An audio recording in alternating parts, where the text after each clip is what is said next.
What up, Wolfpack? Welcome back to Planescape Torment. We found Farod. Farod, a boy. He told us a little bit, and then we spoke to this dude about an arm we found in the this one, my arm, that we found in the underground, the crypts. And he said we used to travel with a party of 4. Specifically, just to remind ourselves, that is not what I wanted to do. Done. Shut up. I have some questions. Yeah,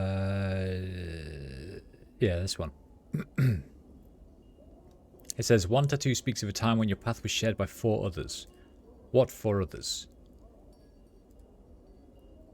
So he says, I travelled with one who loves, one who does not love. And I think that might be Dianara, because she keeps calling me my love, and we used to travel together. So that was a previous companion, Dianara, I'm guessing. One who does not see what others see and sees what others do not. No idea. One who is familiar and bound by duty. Don't know. One who is a slave and his chains are words. Like, chains are words makes me think of Mort, but I feel like he should be saying more to us if he travelled with us previously. Then he talks to us about the symbol of torment for a bit.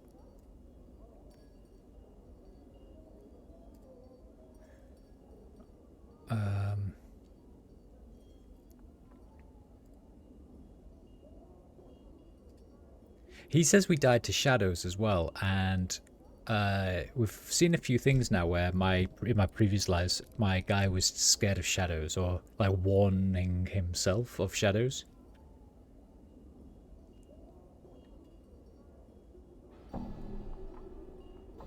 So yeah, interesting. There's a few things I want to do as well. All right. We need to go talk to Maris.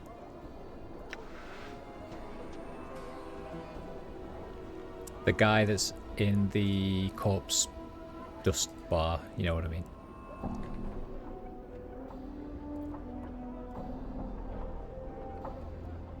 I want to ask Anna to help you. What? You can't be serious. I see Am. Can you help? Not likely. Get someone else to mope about for piking trees.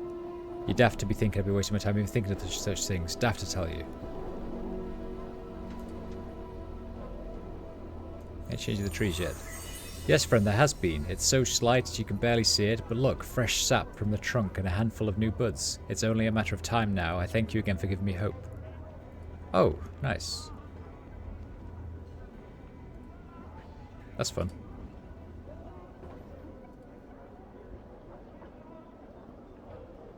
And we can talk to the zombie now, the one that stood outside the front. All right. Right? This guy, the post.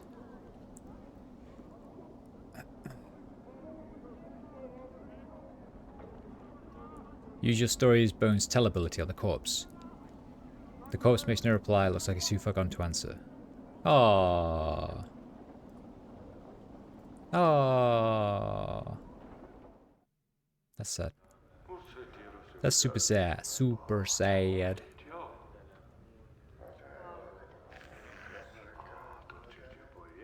Talk to a skeleton worker.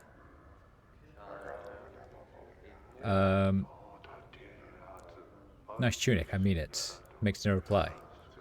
But I could use my ability. Skeleton makes no reply, it's too far gone. Oh, what the fuck?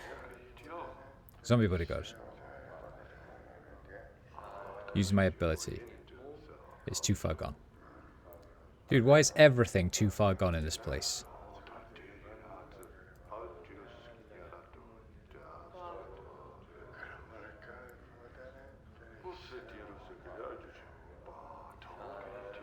I feel like one of these zombies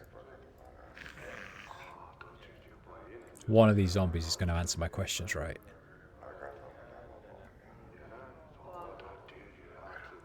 I always wondered what this fucking dotted line is, and it's always coming from Dakon. But I think it's supposed to be the shadow of his sword, isn't it?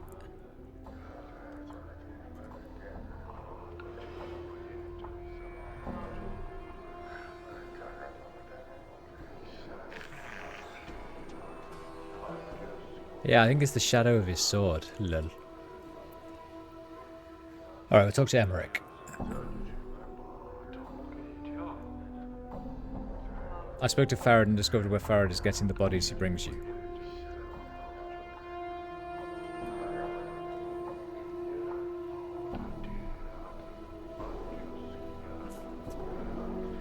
They come from the catacombs beneath Sigil. He's taking the bodies you have buried and selling them back to you. When you bury them again, he just digs them up again. Emmerich falls silent. He's staring at you with a stony gaze, and you're suddenly struck with the feeling that his eyes are burrowing into your skull. You've done a service for the Dustmen. He removes his hands from his sleeves, then lets his long sleeves drape across the table like a curtain. When he pulls them back, a small lapis lazuli coffin lies upon the table. It's a tiny thing, barely 2 inches wide and 3 inches long. The Dustman symbol is engraved on the coffin lid. As you pick up the coffin, it chirrups, unfolds, and dissolves into a stream of hundreds of copper pieces, which you somehow manage to keep from spilling across the floor in the bar. How all these coins fit into the tiny coffin is beyond you. Thanks. In knowing the teachings of Zerthamon, I have become stronger. Oh, well done. I want to try and get into the... Done. I want to try and get into the mortuary as well, because there's got to be dead zombies in there that I can talk to now, right? I'm pretty sure this guy can do it. Can you smuggle me into the mortuary? How about I pretend to be dead? Could you smuggle me in like that? Let Pox see you play deader. You play deader good, Pox get you in. Pretend to be dead. Pox watches your performance without a sound. When you get back up, he speaks. Dustmen not believe you deader. Always check to see if deader is deader. If deader breathing, they won't take bad dealings. That's all I wanted to know. Wait, but can't I use this portal?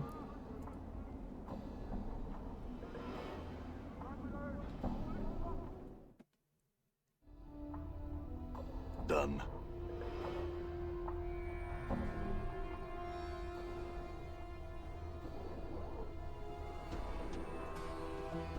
All my items have disappeared from in there. All right.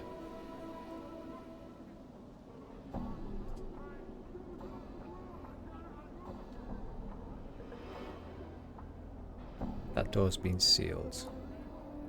Can you get me in, dude? I'd like to enter. I'm here to see Dahl. Oh, easy.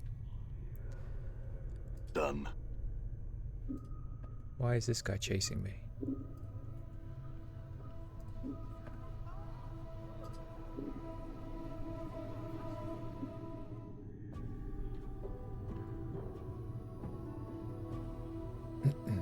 I wonder if we can talk to Dianara now. Does she ever actually come back?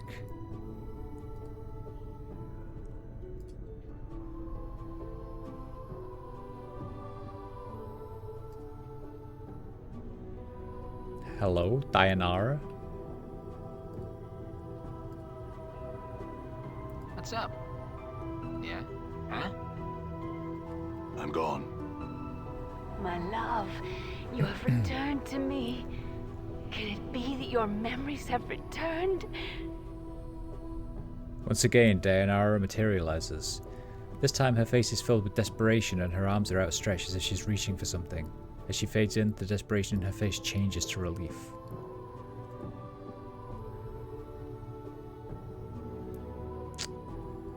What was that vision you spoke of before? This is what my eyes see, my love. Unfettered by the shackles of time. You shall meet enemies 3, but none more dangerous than yourself in your full glory. They are shades of evil, of good, and of neutrality. given life and twisted by the laws of the plains. You shall come to a prison built of regrets and sorrow, where the shadows themselves have gone mad. There you will be asked to make a terrible sacrifice, my love. For the matter to be laid to rest, you must destroy that which keeps you alive and be immortal no longer. Destroy what keeps me alive? I know that you must die while you still can. The circle must come to a close, my love. You were not meant for this life. You must find that which was taken from you and travel beyond, into the lands of the dead. Die while I still can? I do not doubt your ability to... I think I shall wait for you. that's in all stuff death's we've already halls, spoken my to love, about. Love. Alright, let's go see if we can find some fun zombies to talk to.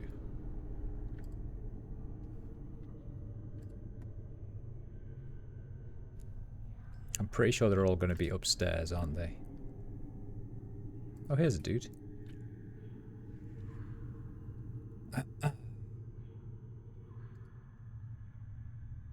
It's too far gone. There has to be at least one zombie that's going to talk to me in this place. I'm gone. Endure. In enduring gross, what is your will?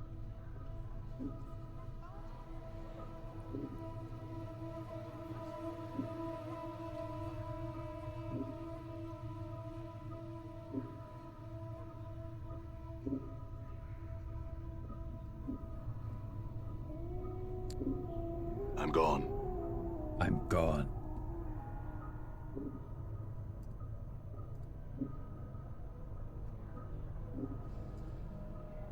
He's too far gone.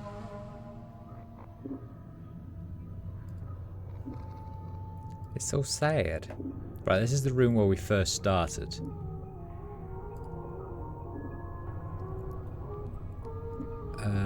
The number 825 has been painted on the side of his head. He's too far gone. 569. Too far gone.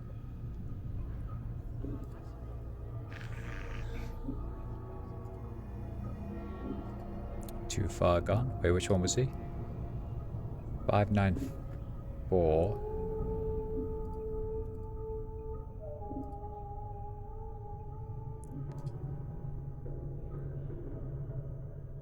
626.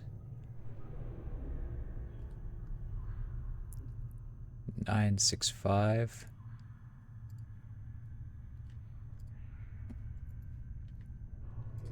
I won't accept that none of these will talk.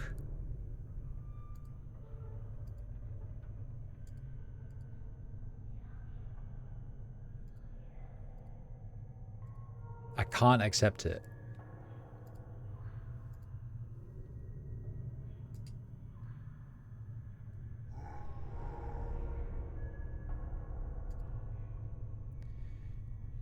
Did you know there's someone disguised as a zombie in the Eastern Chambers? Oh, could I do that? Are you certain? Yes, it's a good disguise. Updated my journal.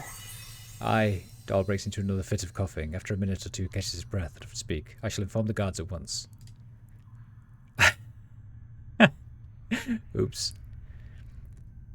As you turn to leave, Dahl says, know this, I do not envy you, restless one. To be reborn as you would be a curse that I could not bear. You must come to terms with it. At some point your path will return you here.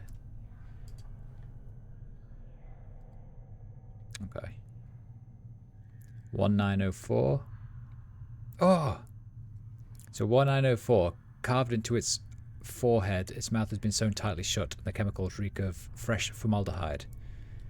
He used to be a handsome young man. The corpse shudders for a moment, then stills, the spirit flowing into its abandoned mortal shell once more. Within seconds, a semblance of life seems to spring into the zombie's eyes, and it begins to gaze about with a look of curious puzzlement upon his face. The entire body now seems surrounded by a soft golden aura. The spirit suddenly seems to take notice of you. He flashes a disarmingly friendly grin, popping all the stitches around his mouth loose with a sudden movement. Momentarily surprised, he touches his hands to his lips, shrugs, and nods an informal greeting. Where am I? Such an odd place. Do I know you? He coughs gently, rubbing at his stiffened throat.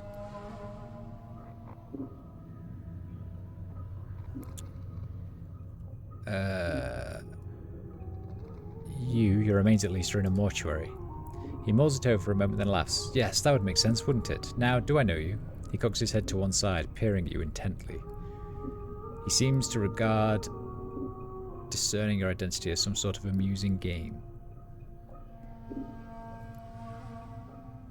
No, I doubt you know me. I had a question.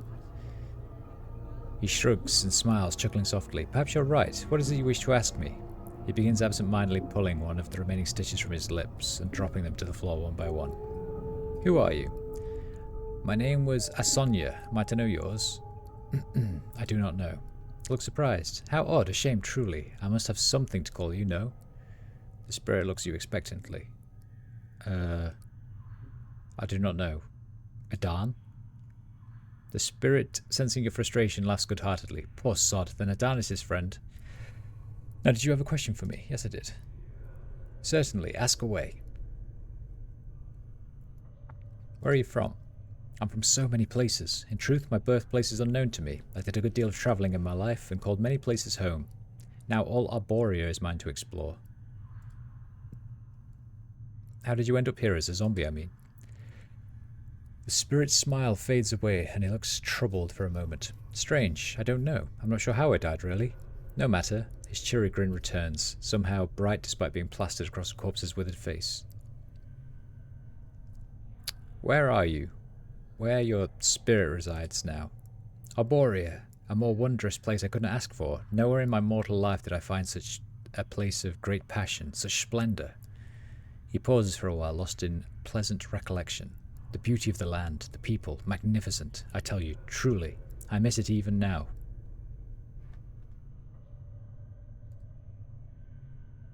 Do you know... What do you know of this place? Not so much. I signed a contract with a dustman on a whim. She had pointed out the dreadful place to me once, told me my corpse would be raised and used as a labourer. I thought, I'll have no need for it when I'm passed into the next life. Why not? Might as well take the silver and go spend it on some women and wine. He chuckles at the idea, the ghost lights in his eyes flashing merrily. Do you know anything of the city around the mortuary? What, Sigil? Seeing your nod, the corpse's smile stretches into a wide, wicked grin. Oh, I'll not spoil that for you. Go and explore the place yourself. Get lost in its streets, its taverns, its people. But take care. It can be a dangerous as well as wondrous place. But that's what makes it also exciting, no?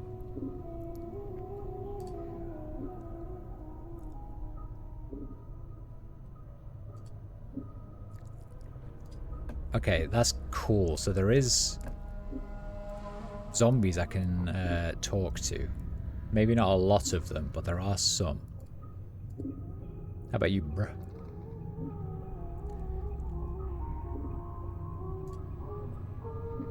He doesn't care.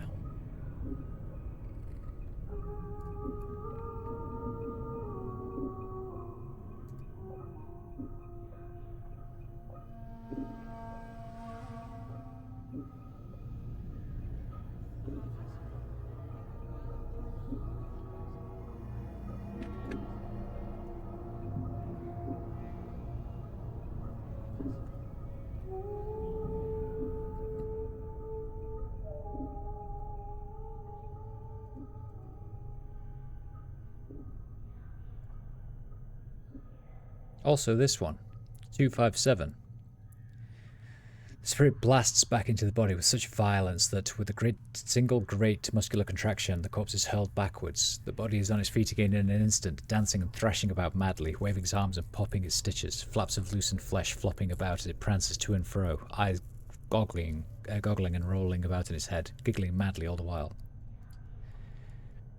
The possessed corpse sings as it leaps and whirls about, the volume and pitch of its voice rising and falling in random patterns. You, the spirit, I, the living, answer my questions you shall. Your confused expression seems to please it. It hooks its bony fingers into its mouth and pulls it into a ghastly grin, laughing maniacally and waggling its pasty white tongue. Very well, ask your question. The spirit seems to become calm for a moment before exploding into a stream of mind-numbingly loud babbled nonsense. The cacophony is almost maddening. It threatens to drive you to your knees, and as abruptly as it began, it stops. The cup stands there, twitching quietly. I didn't quite catch that. Could you repeat it for me?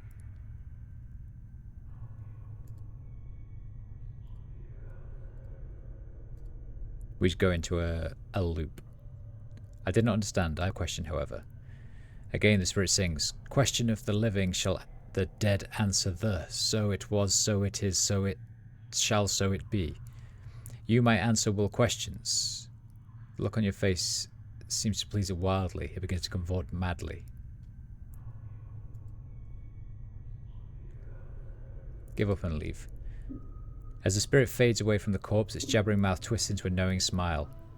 Its wild, flashing eyes bore into you with the piercing glare of a psychopath, and it whispers a single carefully formed word, drawn out like a string of precarious pearls. No, precious pearls. Limbo. What? And with that it is gone, leaving you no better off and feeling slightly unsettled. The zombie quietly resumes its work.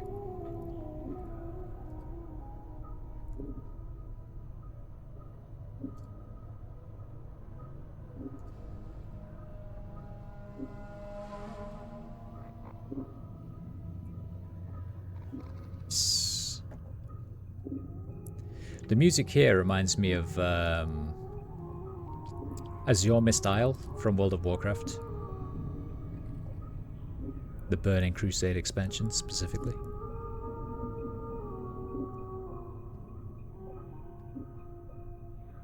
Hello.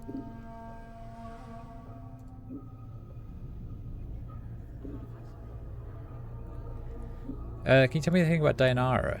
Huh? Who's she? Can you tell me about Suego? Guide, here mortuary front door. What you want with him? What do you know about him? Updated my journal. Act strange, not dusty, not anarchist, eyes changed. Like rats, strange. Good thing he's the only strange one around here. I've updated my journal about someone that I killed, being something that I already know that he is. Nice.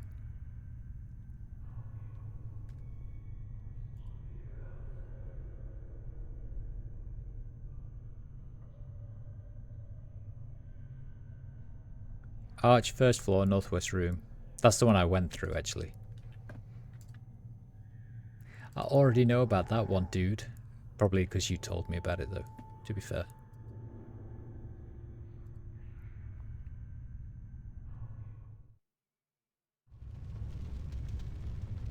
Done.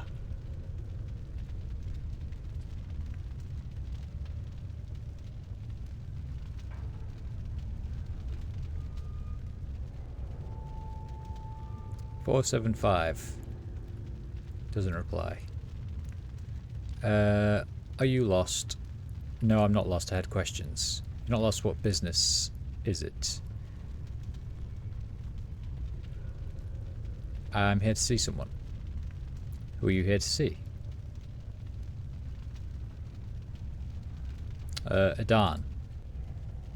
That name is not familiar to me. Check with one of the guys at the front gate. They may be able to direct you better than I. I will. Bye-bye. Oh, you can literally just lie to them and then they leave you alone.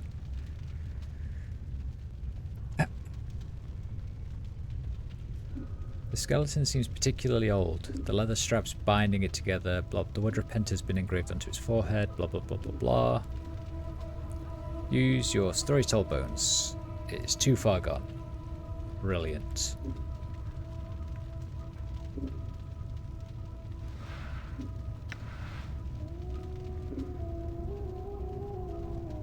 Are you lost?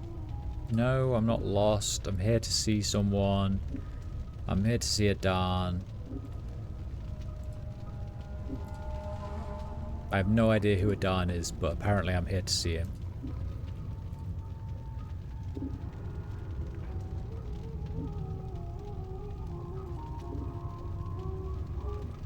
He doesn't talk to me, of course. He doesn't talk to me, of course.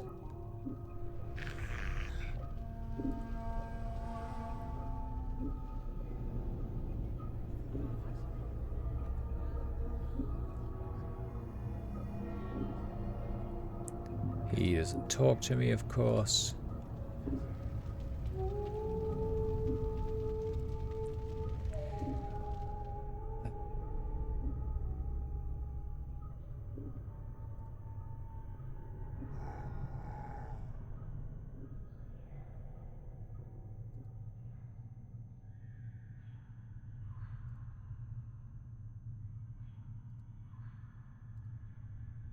I don't know where this name of Dawn comes from, but my guy is constantly talking about him. I'm here to see a Dawn. Do you know him?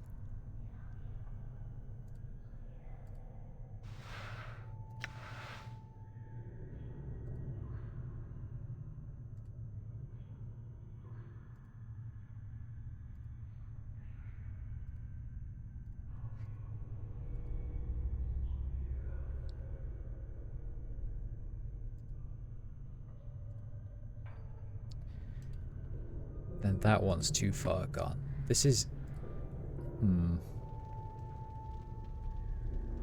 I thought one of these...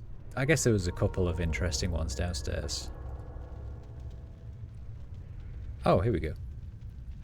For a moment you think this corpse is simply too far gone to reply, but suddenly you recognize true misery etched into its features and feel behind it a sense of despair. So profound the spirit must have returned to its shell of old.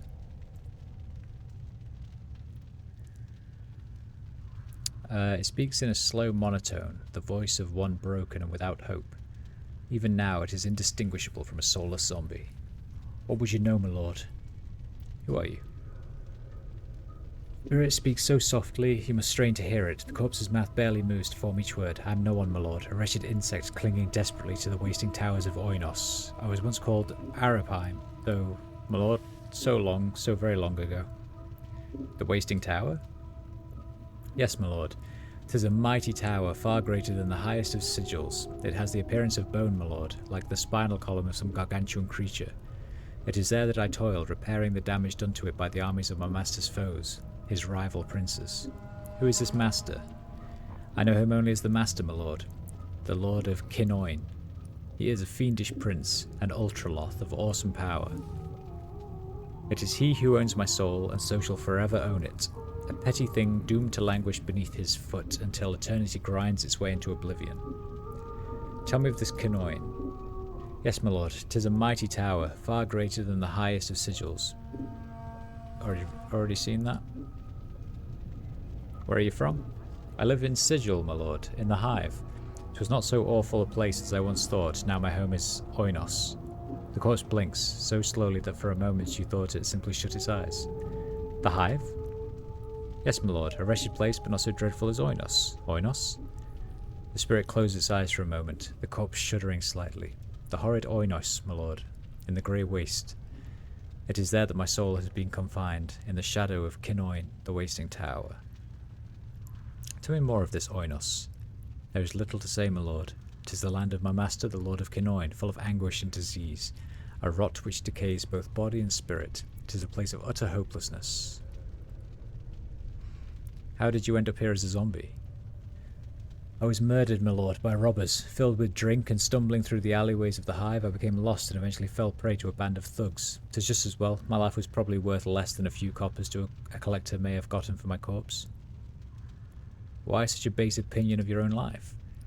I would not speak of it, my lord. 'Tis not worth discussing. The spirit seems immovable in this matter. Why are you wrought with such despair? There is nothing else for me, my lord. Trapped for eternity in the pestilent wastes of Oinos I am. There is no hope for one such as I. The spirit seems to descend into an even more pathetic state, the corpse's shoulders sagging beneath the weight of its sorrow. What do you know of this place? Very little, my lord, only that the dead are brought here to be interred, cremated, or used as labourers, as my corpse has been.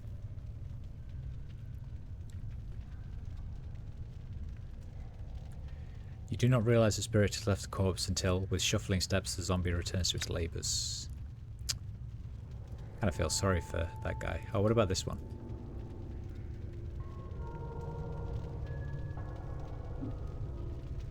Nope. Okay, I think that's everything around here, isn't it?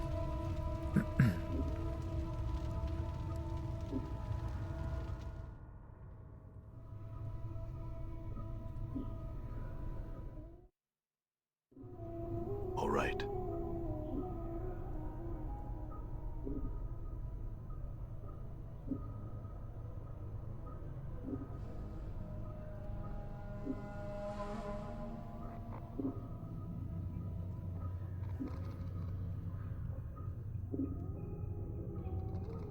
You see a stern-looking man in black robes. He's glaring at you suspiciously. State your business.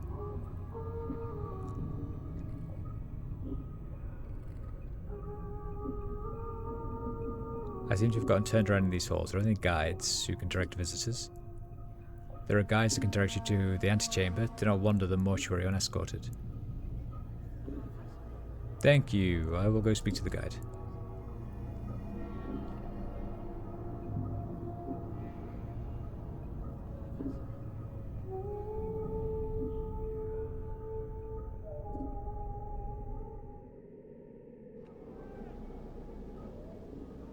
Done.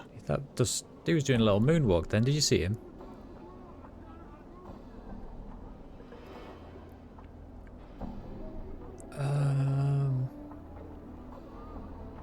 Hi.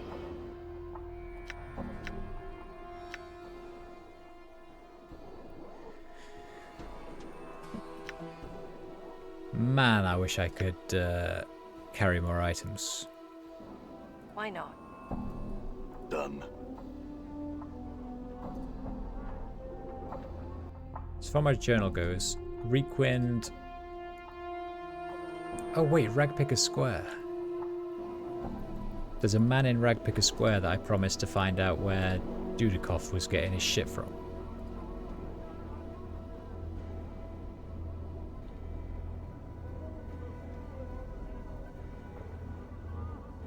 I can't remember who the dude in Ragpicker Square was though. That's the problem.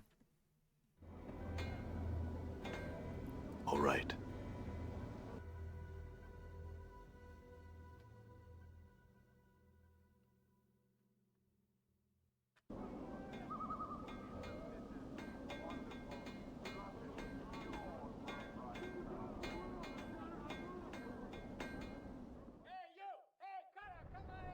Done.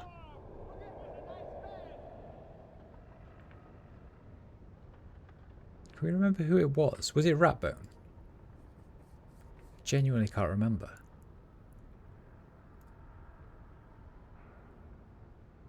Or maybe it was Sharegrave. Let's try Sharegrave. All right.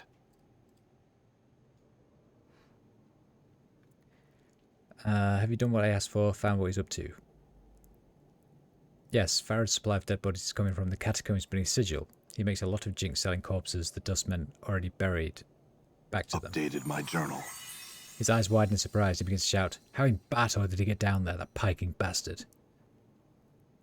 His bolt hole is actually a cavern complex that leads to a small city block buried beneath Ragpicker Square. From there is a gate that leads down into the catacombs. I can't believe that bastard's luck. Now that his secret's out, how much longer can it last? Soon the man is laughing merrily. You're right, you are. Here's your jink, Cutter. Enjoy it. Eh? What? Sorry, Cutter. No time for you now. May happen another time. Please be on your way. Cool. I don't think I've done a bad thing. Done. Let's go talk to Our Lady.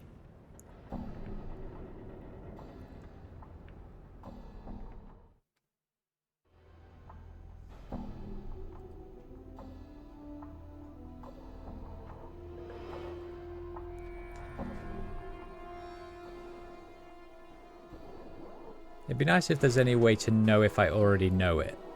Like... because I know I already know this one.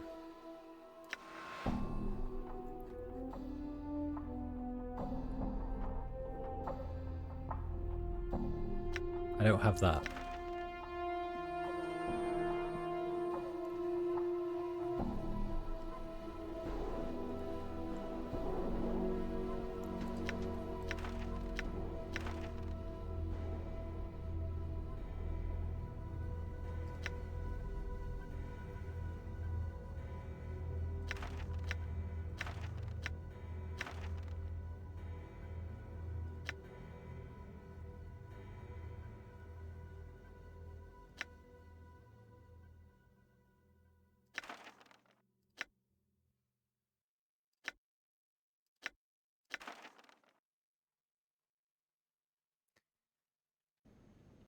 Maybe these.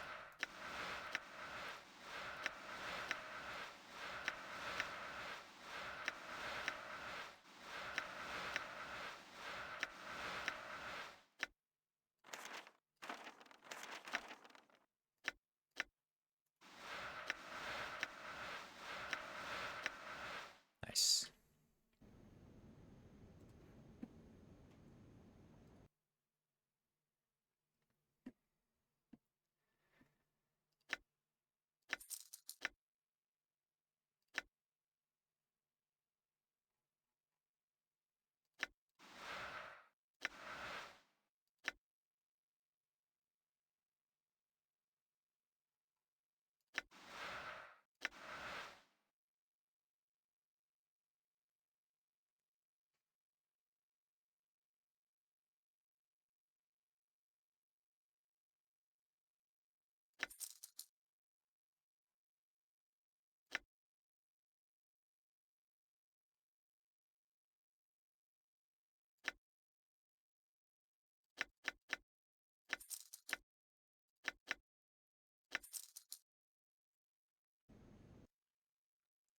What did that rule of threes earring do?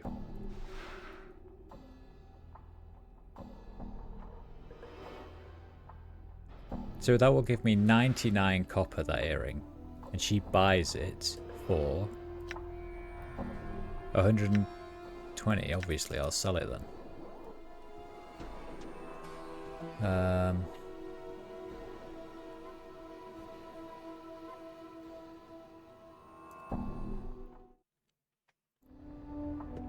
Done.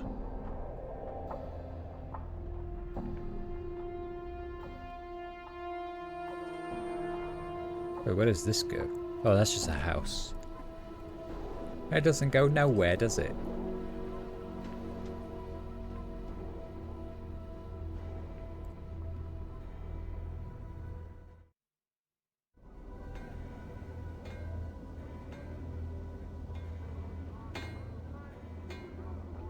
I'm gone.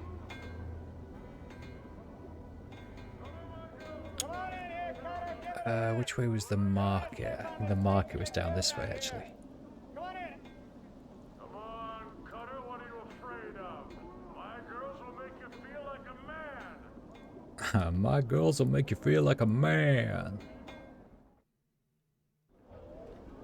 I'm gone. And then in this place, I'm pretty sure we can... I paid you what you're worth. You owe me from last time.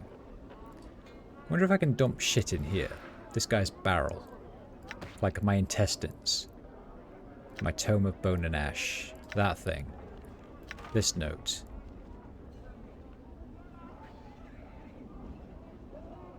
Can't remember what that frame does.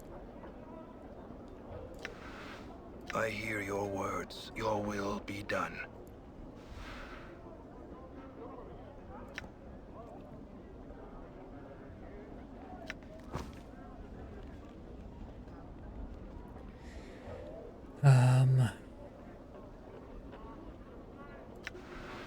What?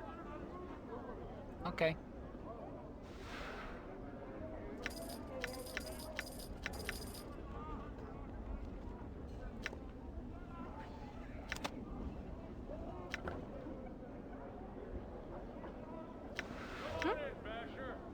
Right?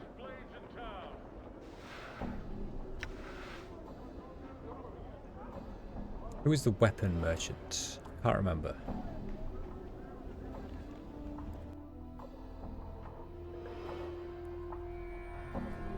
You will buy a pipe, but nothing else.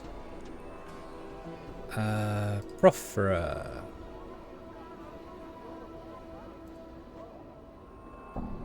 Come in, Basher. Look here, the finest Toledo blade.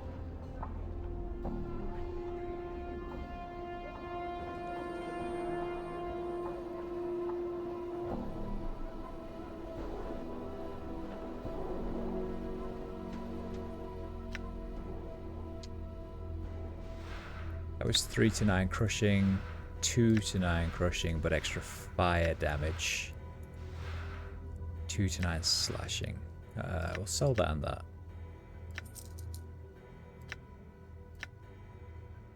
And that. Severed arm at yours. Sweargo's skull I have. I just don't know if I'm supposed to do anything with that just yet.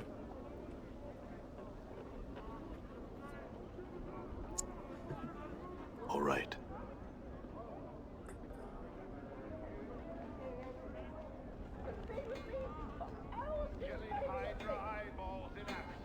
Was this the...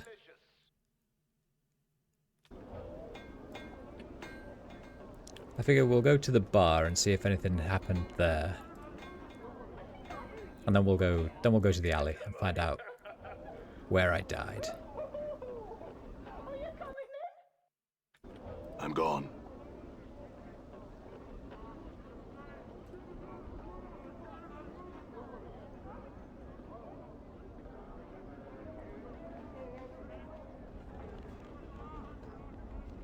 The hive thugs seem to not bother me quite so much anymore, which is nice, isn't it?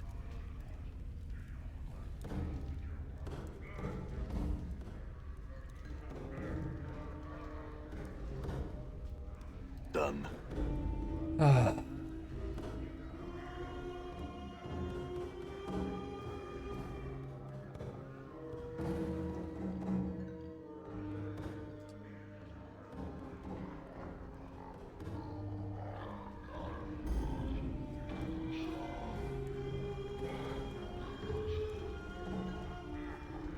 There's no one new in here.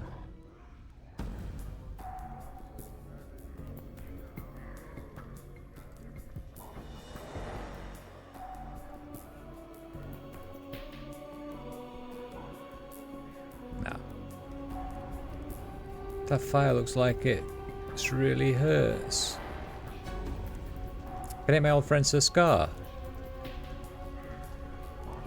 What can old Slappy do for you today? Oh yeah, we already spoke to that guy. Okay, I think we're good. I think there's nothing else.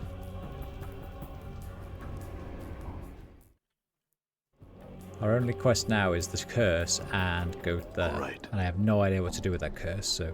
Who is this? Amaris. I hear you spoke to Nod for me, thank you. How did you know? I've many a friend in the hive. Again, thank you. Yeah, no worries.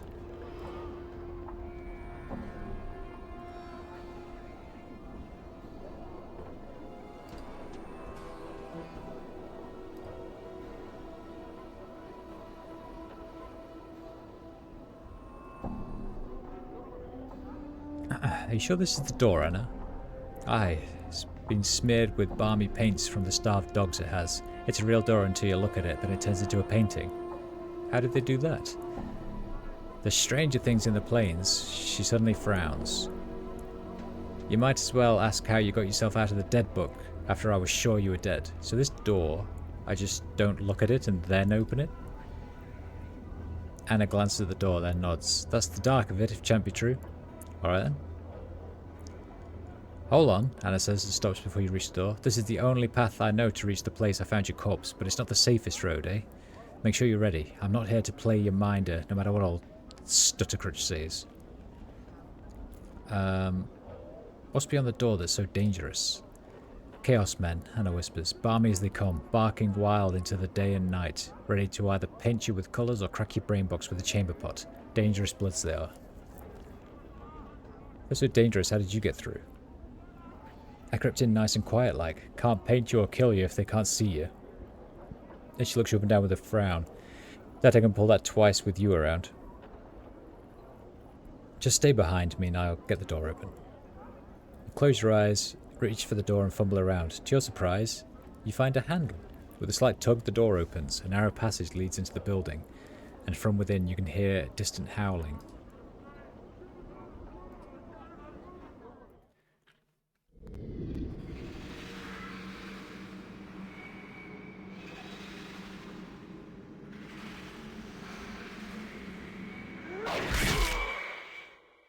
Wait, that was Farrod.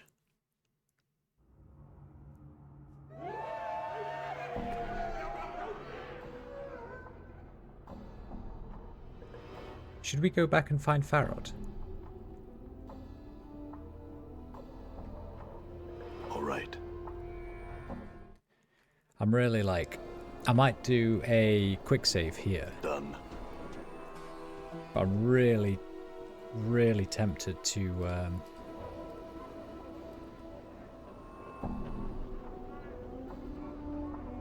go to Farod. I think this is probably the better way.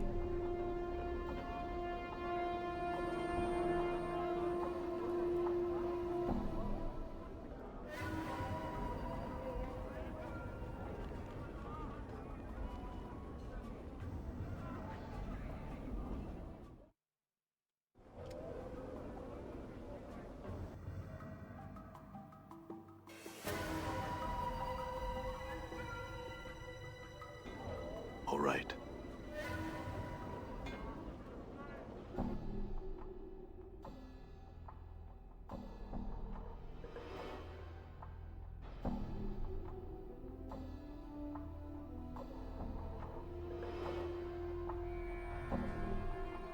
I think technically I shouldn't know about it, right?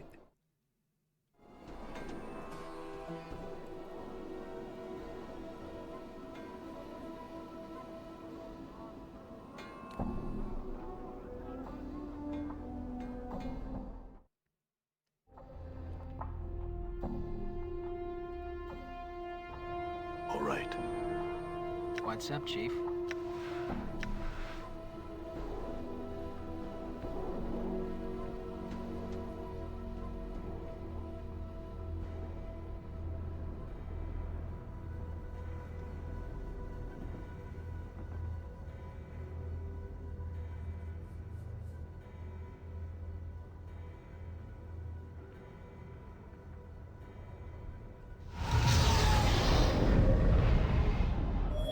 Good as done.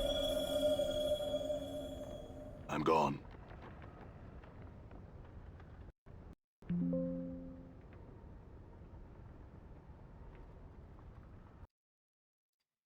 Oh, game.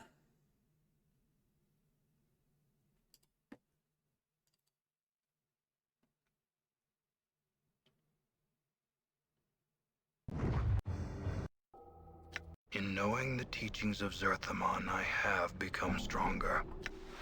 That's good. Fighting improved, 5 hit points, blah blah blah. Done.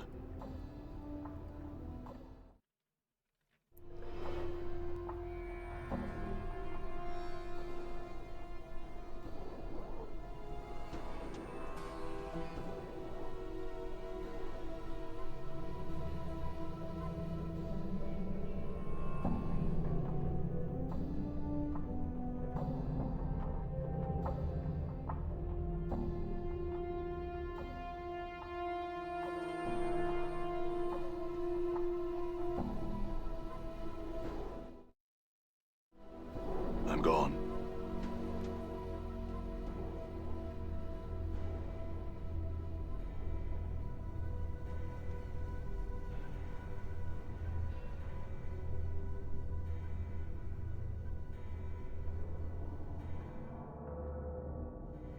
Done.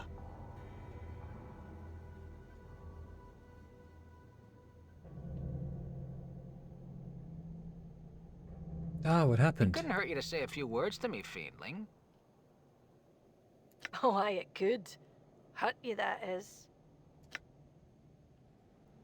Aye? Aye? What is it you want, then?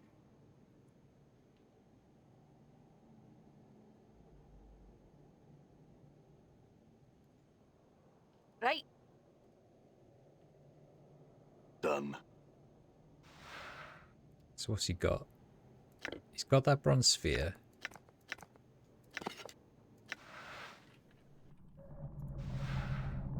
Farad's crutch, 2-7 crushing.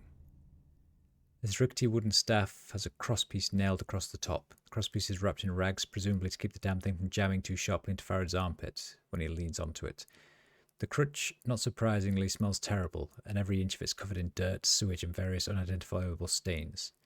Something about this crutch makes you wonder. Despite its fragile appearance, it has held up rather well. You even test it with your weight and it holds you up without so much as creaking. Considering Farrow's scavenging nature, the crutch may have had some value beyond its surface appearance for him. It might even be usable as a weapon.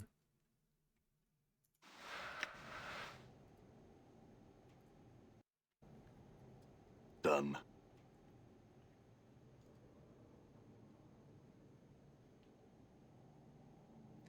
As you approach the archway, it begins to shimmer faintly. You notice the Farrow's crutch emits a similar glow. Touch the archway. Hell yeah! Achievement. Found Farrod's vault. It smells in there. I'm gone.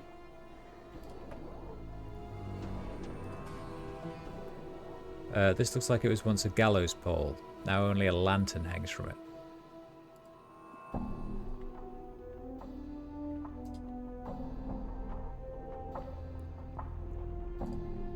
The edges of these shelves used to be covered with symbols, but they faded away. Perhaps this was once a library.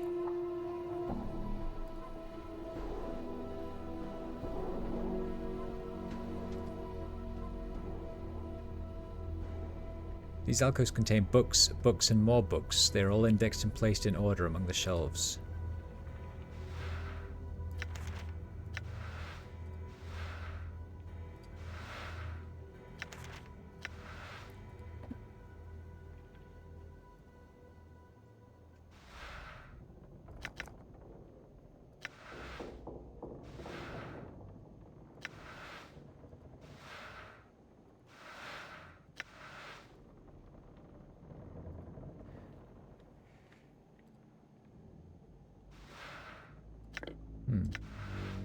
Done. Now, what would I want the cheese for?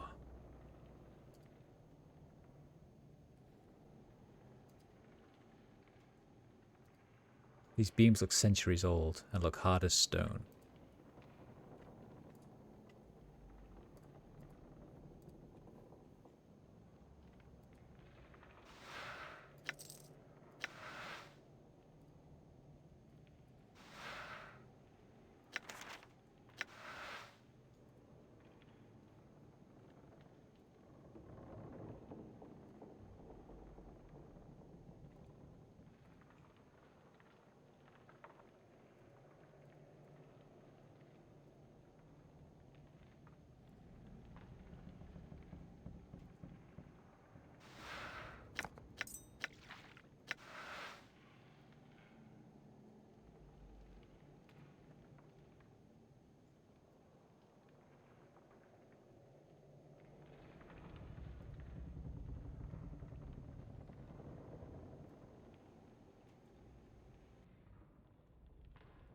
Fairly big place he's got here, isn't it?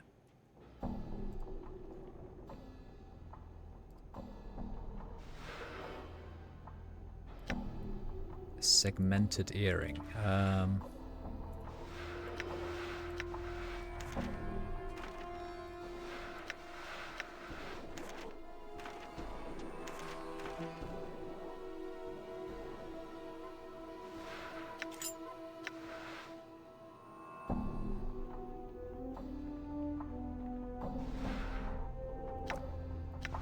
And a glass eye. Stinger earring, +2 to armor class. This earring has been made from the hardened shell of a segmented lava-like creature. This shell has been treated with some sort of glazed finish that makes it look disturbingly alive. The wire that hooks to the ear looks like it's part of the lava itself. Today with +2 armor class, +2 additional mage spells. That will probably be good for... You can't... Why can't you use it? Can you use it? Yes, you can.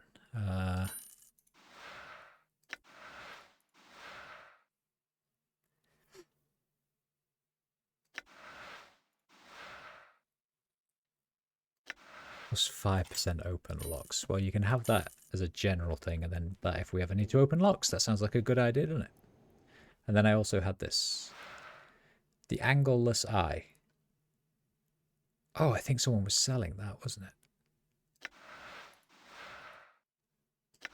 Can I put that in instead?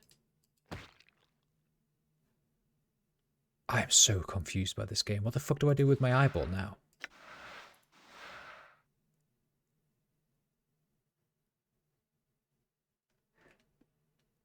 Although the eye dulls the wearer to colours and sights, it increases his awareness of angles and shapes, giving him greater accuracy with weapons and giving him a greater chance of dodging.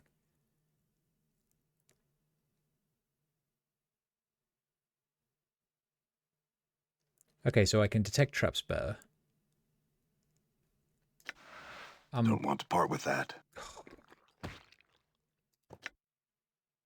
You can't wear it. You can't wear it. You can't wear it. -1 to crushing, but +1 versus missile. Do we get missile attacked a lot? I don't know. Fuck it. We'll have it. I don't know what to do with my eyeball, though.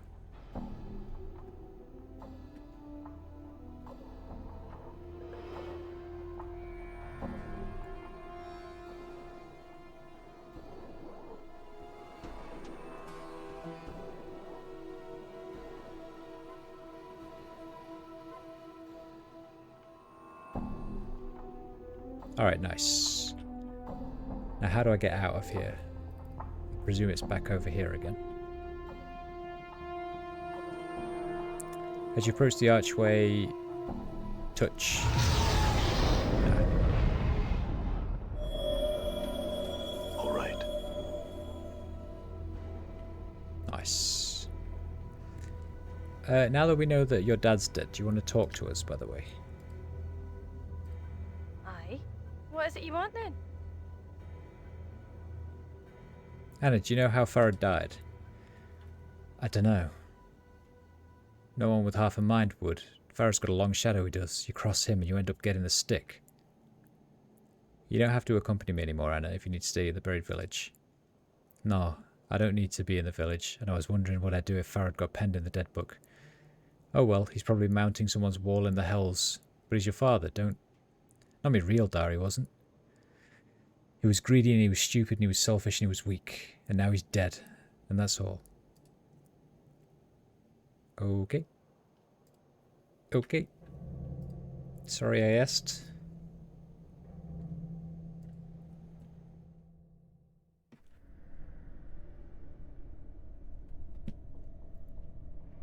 I'm gone.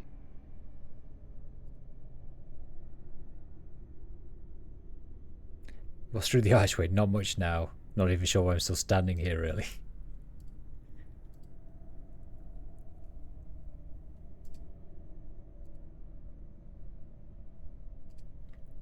The rest of them still say that it's Farad's village, though.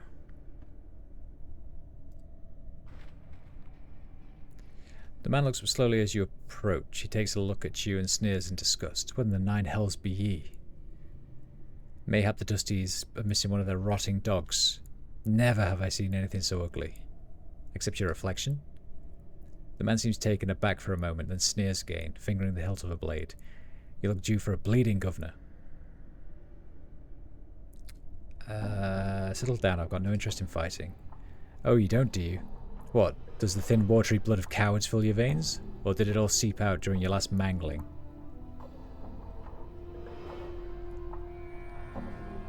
Let's stop this before there's any trouble.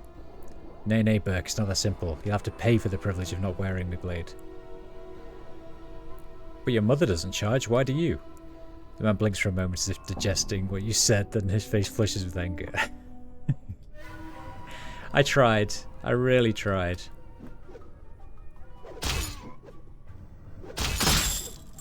Karak sings true.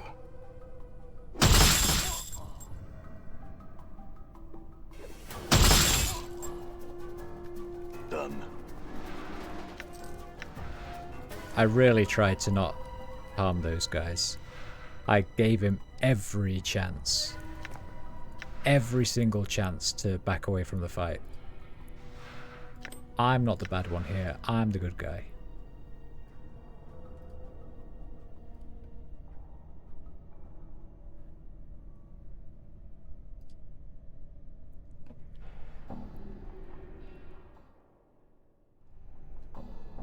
right.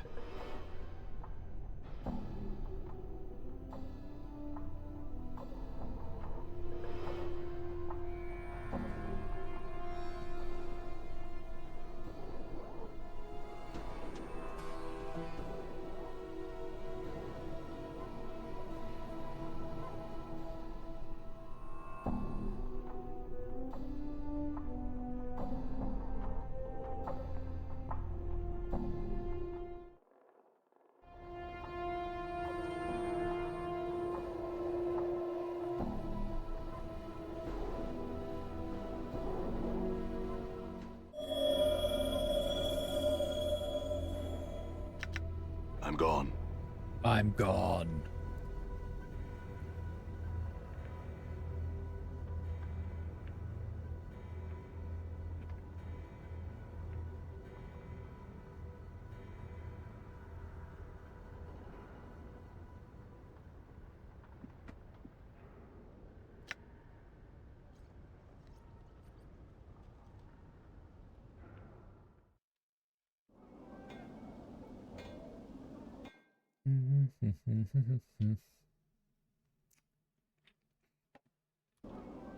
Can't remember the quickest way, so we'll go this way. Cutter, she's all yours. Come on in here, Cutter. Give it a rest. You don't want to sleep on the streets or get killed out here. Come on in. I'm gone.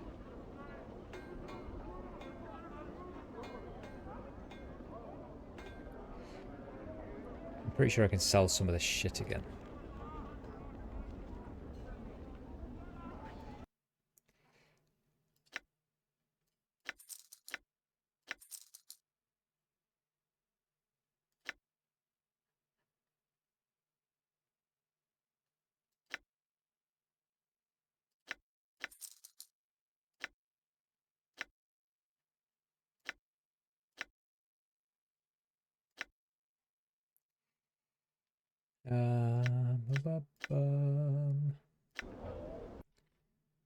Done. They can go to you.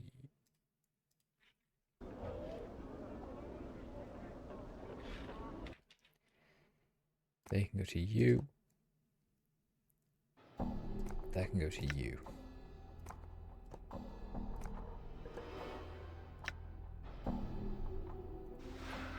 What is this? Lawful good characters. What's she?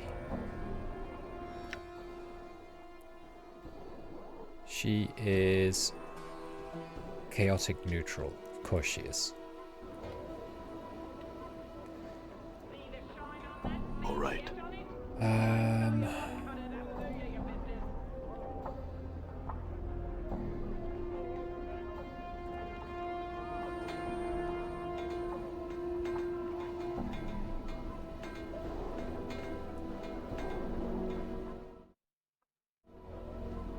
I'm gone.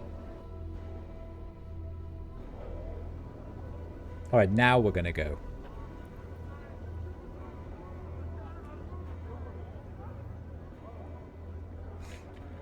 Who's attacking me?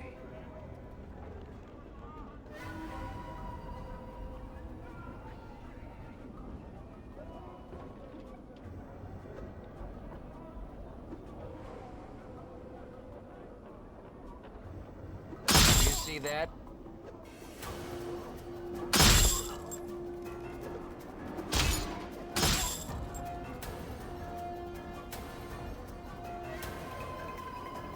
They're all very annoying. Very annoying indeed.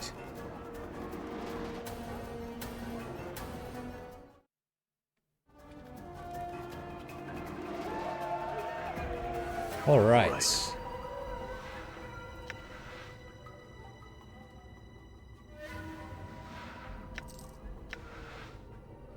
Tiefling painter. You see a slender tiefling girl standing with her back to you. You notice that both her hands and the upended table in front of her are smeared with fresh coat of what appears to be pink paint. She seems oblivious to your approach. Hello.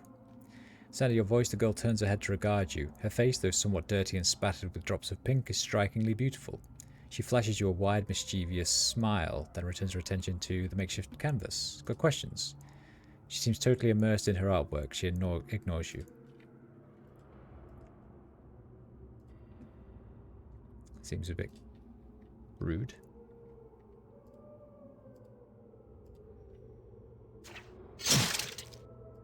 Traps. Wait, Ready. can you turn on your trap ability, please? Done.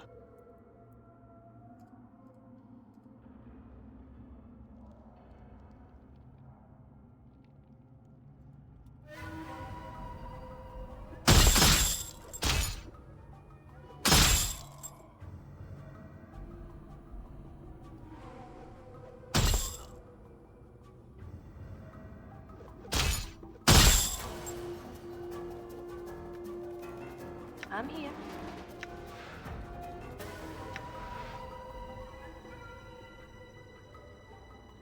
I don't know if Might it's as well.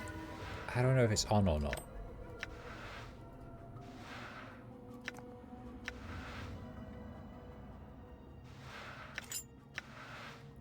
All right.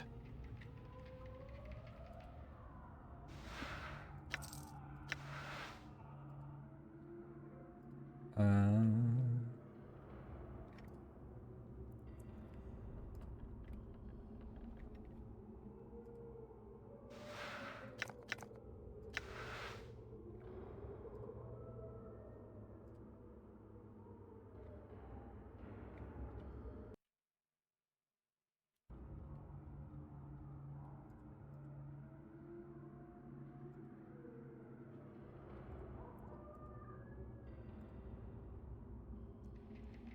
Terracerias. You see an aging man dressed in tattered rags. As you draw nearer, you discover that he's missing both of his eyes. The scarred tissue of his eyelids has receded into his empty sockets, giving his features a macabre appearance of a decaying skull. Hello.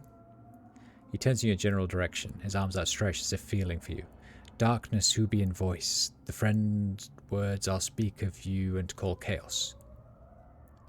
Speak the words of chaos and you'll call me friend. Is this jumbled up scrambled speak really necessary? The old man cocks his head to one side, his sightless gaze fixed on empty space. Chaos of you or not pot snot. Has everyone lost their minds? Walk, not talk. Talk is complete, completed to completion. He turns his back to you, apparently done with the conversation.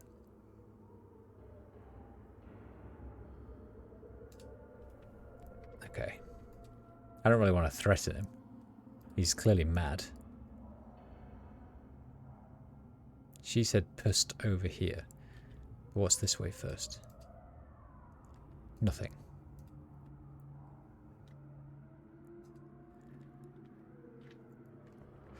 You see a figure hidden amid the shadows in the corner of the room. As you draw near, a young woman steps out to reveal herself. She's dressed in a loose-fitting tunic, which, together with her short cropped hair and slender frame, gives her a rather boyish appearance. I wouldn't go in there if I were you. She nods her head in the direction of the door in the south wall.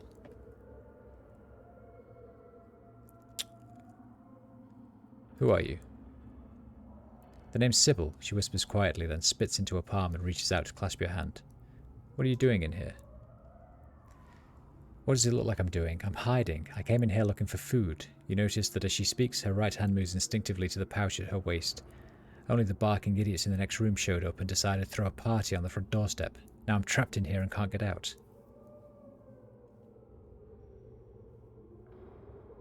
You're looking for food, huh? What's in the pouch? She seems about to respond but stops herself short.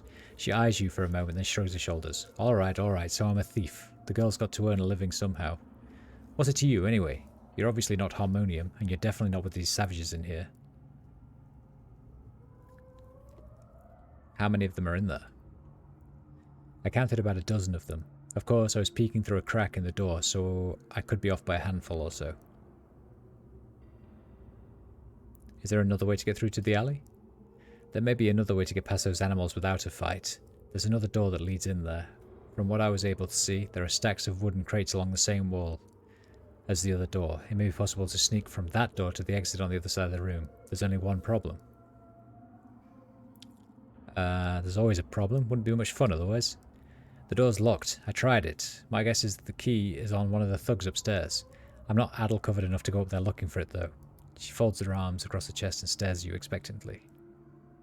If the key's up there, I'll find it. Farewell. Updated my journal. If you do manage to live long enough to find the key, the door is in a room to the southeast. I'll be watching from the shadows. If you can unlock the door and make it out to the alley in one piece, I'll be right behind you.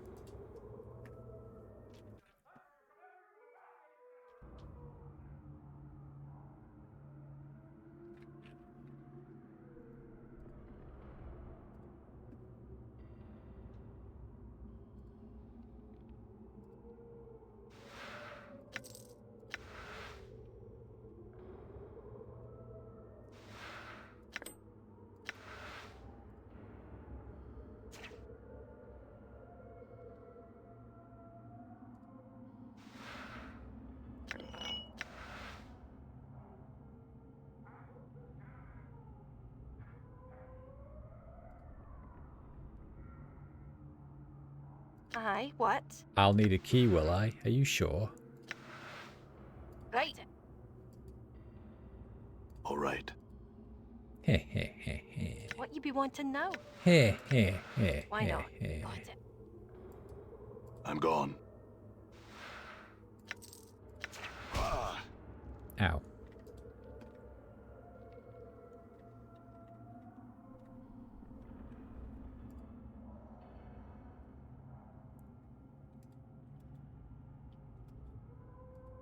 Hey, bro.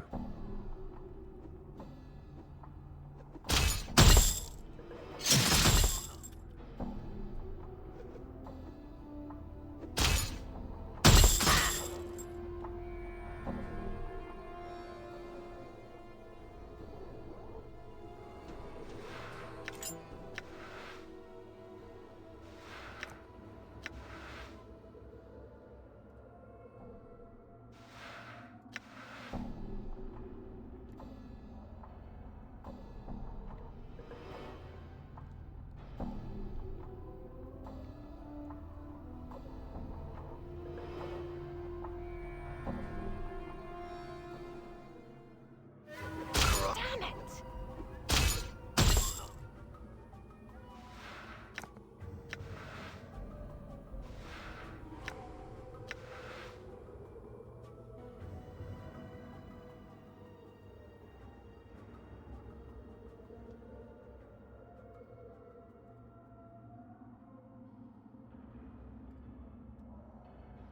A veteran. What's up? You got a face only a sledgehammer could love, and has. The rock sings true.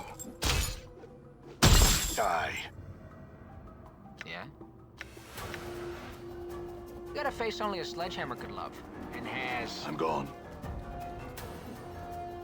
The rock sings true.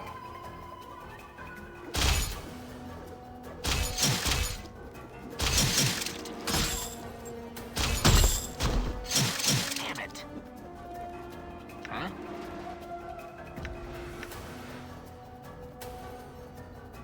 Filthy sod.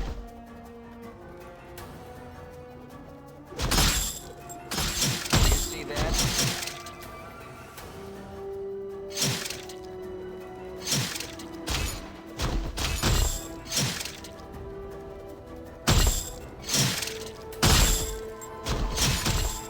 See that? Damn it.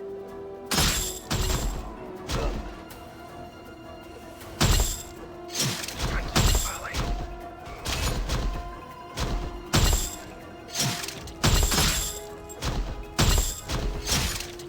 What? Sure, why not?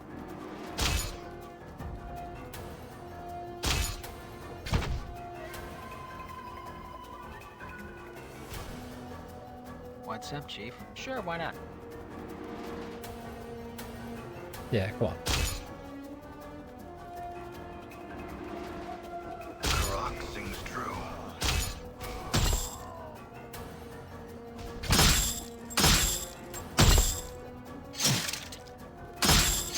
I'm hurt. Yeah, we're all hurt, dude.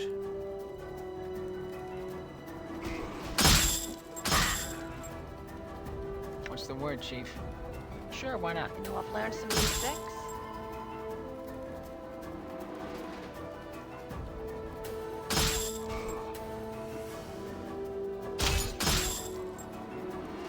Nice. Well done, team. Whew. I'm gone.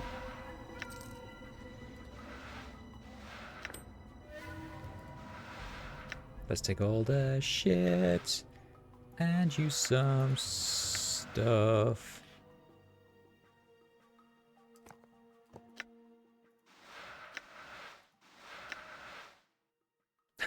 His face.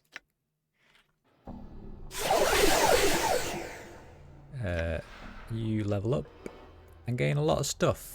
Oh. What do I want her to be good at?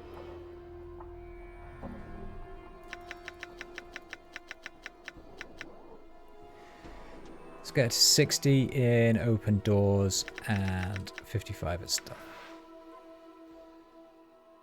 That was exciting.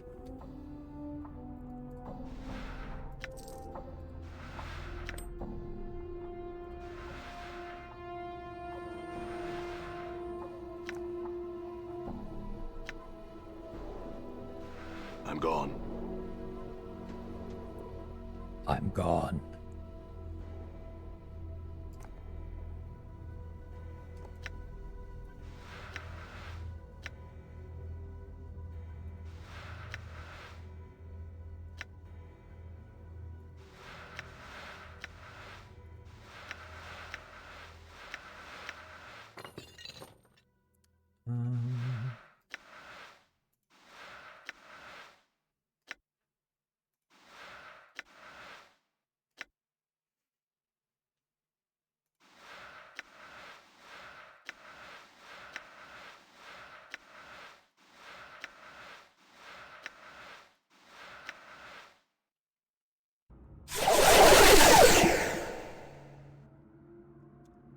Loud noises.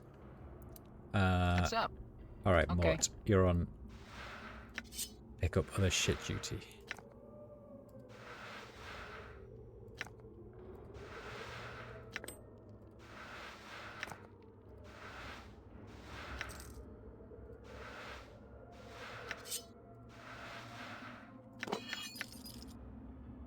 What was that? Small red key and a tenement key.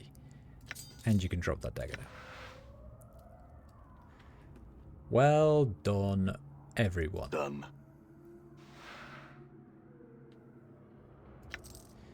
Fuck's sake. Yeah. Okay. Get back over here, Mort.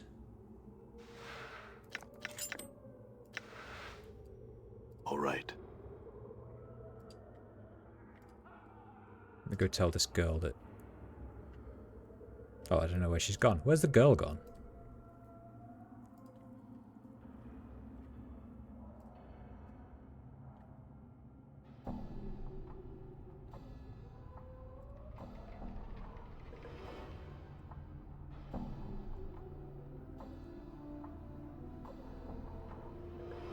Huh? Sure, why not? Aye? Right.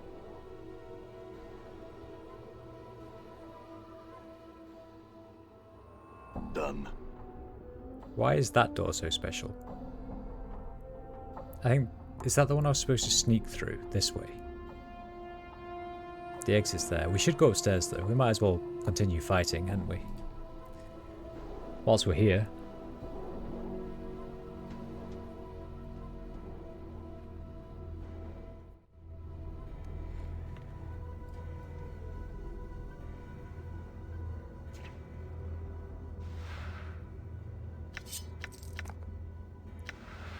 Dagger, dagger, dagger. Another bone dagger.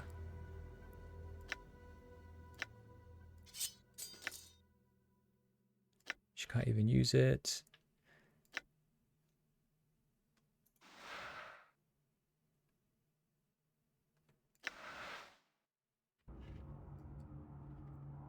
All right.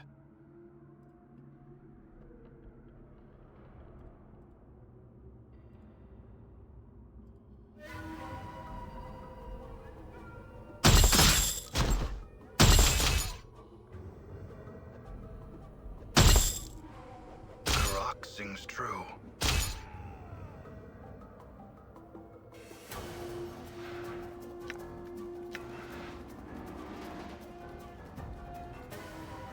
What? Even 50 swigs of brandy wouldn't make you look good.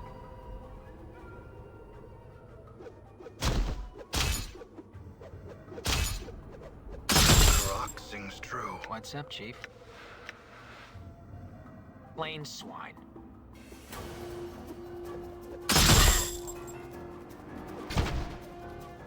Plain swine. Done. Endure. Your path is mine. All right. Right. Whoa, whoa, whoa, whoa, whoa.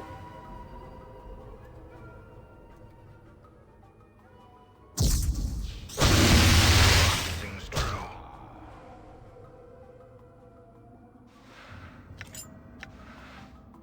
Ready. Right.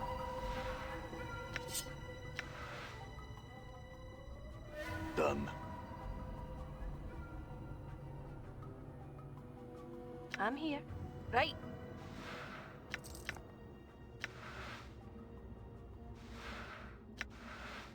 I'm gone.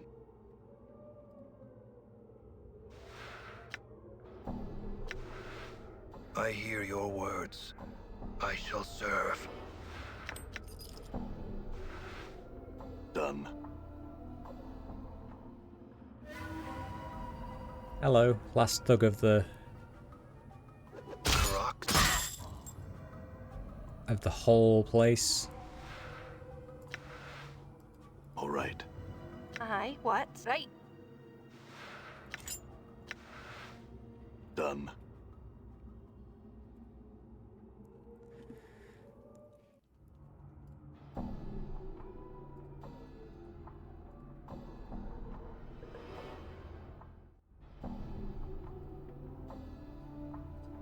Right, let's go open this door just so that they can see that I can. Hehehehe.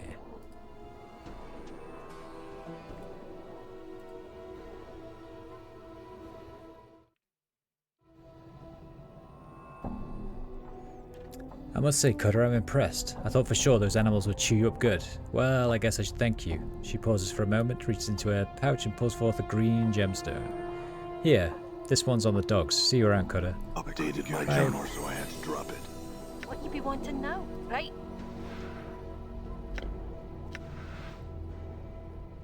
Did she go back in? Where am I? Alley of Lingering Sighs. Oh, okay, I'm here. I still have a ton of shit to find. Okay. All right. This massive iron gate is rusted shut. There's no way it'll open.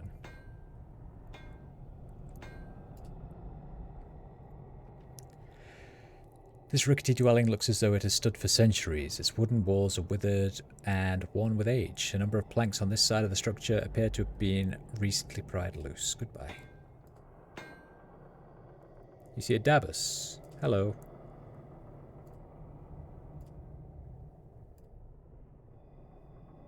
What can you tell me about Fel? A lone symbol appears above the Dabus' head. It is a white oval split by a black lightning bolt. The Dabus floats the symbol for a few seconds, then turns away, ignoring you. Bye then.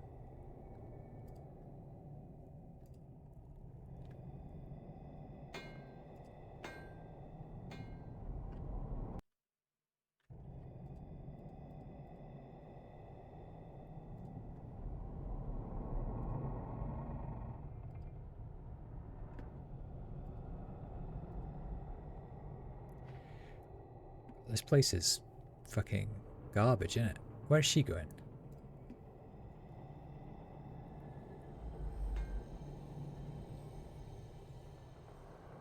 The dark recess descends for a few feet before ending abruptly in a solid rock face.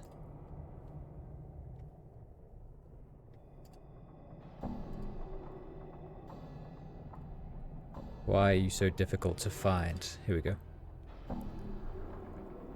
This dilapidated structure seems to be on the verge of collapse. Several boards have recently been nailed in place to reinforce a sagging building.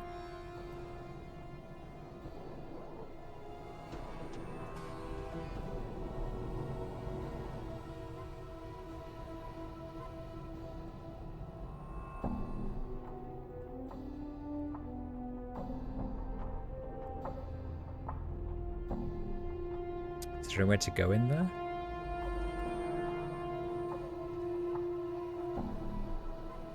No?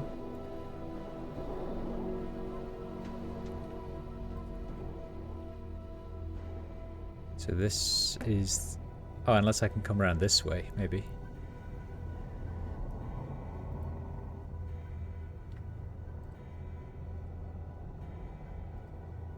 Nope. Okay. Here it is then.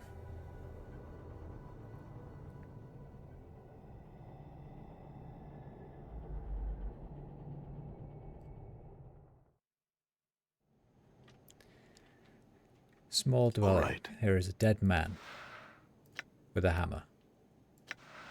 I will hear you.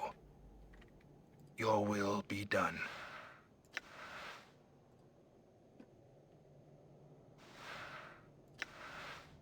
I'm gone.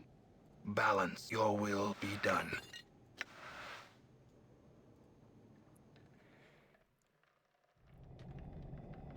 Done.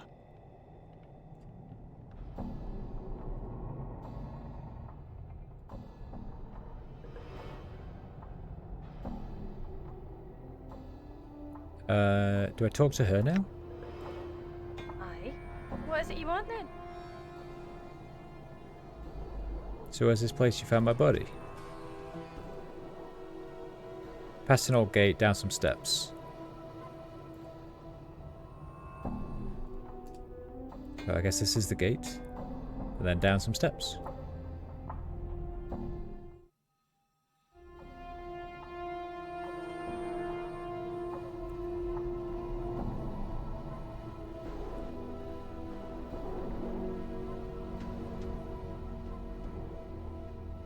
This is the place. I found you lying right where we stand.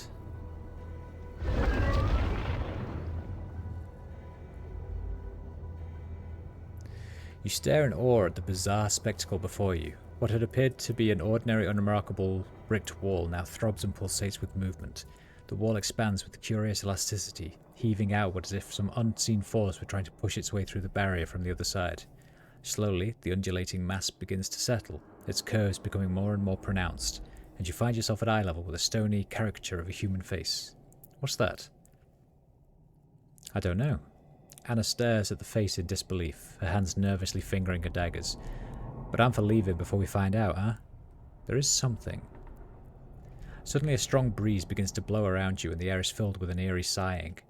The rushing wind grows stronger and you can make out the other sounds as well, the creaking of boards, the rustling of leaves and the grinding of stone upon stone. After a few moments, the clamour ceases to be a cacophony of individual noises and begins to blend into one articulate sound. You can make out a voice that speaks softly, yet seems to come from all around you at once. You? It cannot be you. Do you know me? You are restored again. I saw you destroyed. Destroyed? Where? I saw you destroyed here in front of me. I see all within me. Do you know what happened to me? Things that cast no shadow were shadow. They rose around you, tore you down. Do you not remember? You concentrate on the strange voice composed of sounds around you. Somewhere in the deepest recesses of your mind there is a brief glimmer of recollection. You feel as though there is something vaguely familiar about the sounds.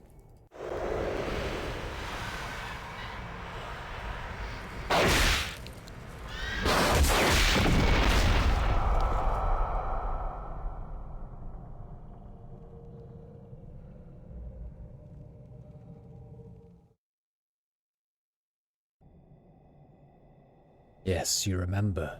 The voice of the alley rings in your ears, scattering the images from your mind and returning you back to the present. Destroyed, as soon I shall be. I cannot delay division much longer. Pressure builds. Soon stones will crumble and the floating ones will repair me to destruction. You're dying? Pressure is too much. Too many places folded inside. Not enough space. Must divide. Divide? It must be in the way. What are you talking about? I think it's pregnant. Oh. Freaky. So where are we technically standing right now? I really don't want to know the answer to that, Maud. Help me to divide, branch out, expand. New apertures will open. You may use them to travel to the lower ward. What do you need to divide? The floating one is upon me, repairing. It prevents me from dividing. I undo its repairs, but it returns again and again. Repairs anew. Must remove floating one. You want me to kill the Dabbus in the alley? Remove it. Only then can I divide. Very well, I'll remove the Dabbus for you. Updated my journal.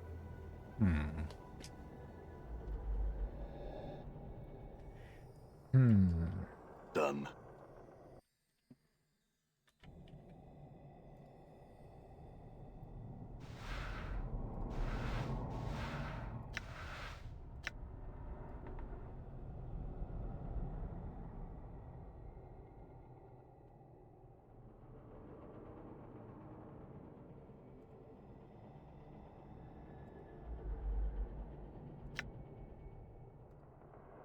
What is your will? I wanted to ask some shit, please. About our travels. Githzerai.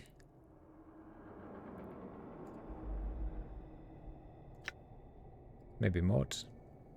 Hey, what's eating you, Chief? Tattoo, sigil, special talents. Tattoo, advice. Mimir, how did you die? Advice. The way I see it is your show here, Chief. There's not much I can say now that could help. That's a big change. And then... Aye. What is it you want then? I had a question about how you found my body. Well, what were you doing looking for bodies in the pregnant alley? I mean, you would have had to creep your way through the tenement, then past the Dabbus to get there. And the place isn't even heavily trafficked as the rest of the hive, so why would you even look for bodies there? The rest of the hive is picked clean, it is. Got to find new spots to poach dead as you do. As she speaks, you feel a crawling sensation in the back of your skull, and you suddenly realise she's lying to you. Are you sure, Anna? There must be something in your tone, because it stops Anna's tail dead for a moment, then it resumes a little slower than before. Aye, I think. She frowns as she seems a little uncertain. I don't usually go there to scarp deaders. I don't, to think of it, I'd never even been there before. I just kind of came across it. So why did you go there? I don't know. I just did. And lucky for you I did, or you'd still be there. The same crawling sensation before worms up the back of your skull. And with it comes another realization. Anna's lying, but oddly enough, she doesn't know she's lying. Anna, were you compelled to go there? Is that how you found me? Updated my journal. She nods slowly. Aye, mayhap. She gives a half-hearted shrug. It wasn't one of my usual haunts, but I couldn't help myself. I just wanted to see what was there that day. And there you were, dead as a timber. She pauses. You were like a lodestone, you were. I don't know what led me to find you. Curious. Ooh, looks like my skills have increased. Nice. Well done, Mort. Extra hit points for Mort is always good.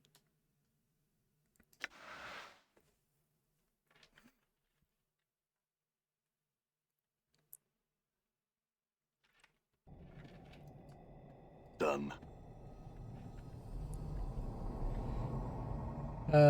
Alright.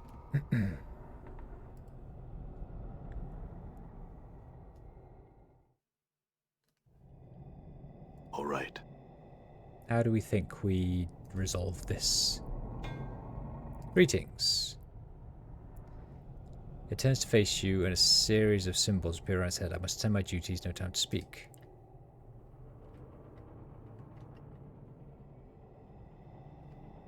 Aye? Why not? All right.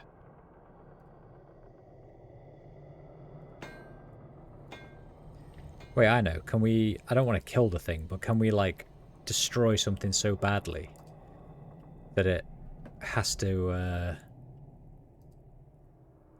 come over to repair it?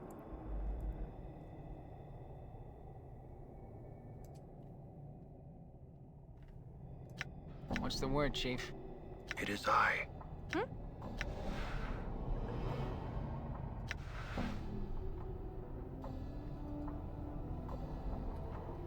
Done. Not there, apparently.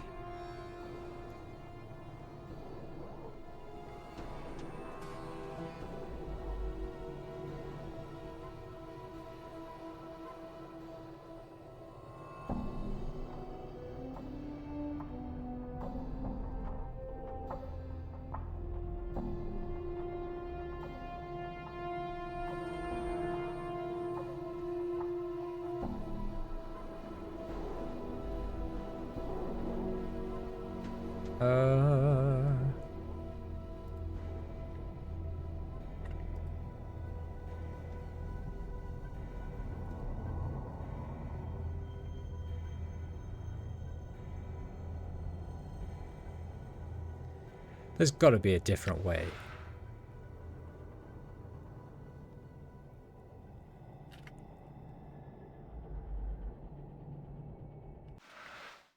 Right? There's no way it's expecting me to kill the Davos. I'm gone. Maybe we can go and ask Fel.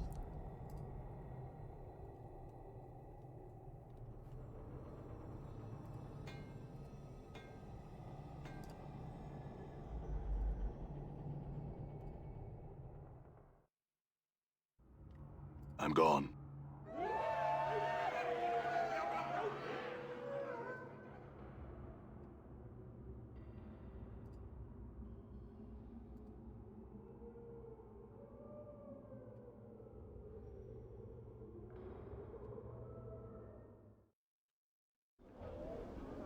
All right.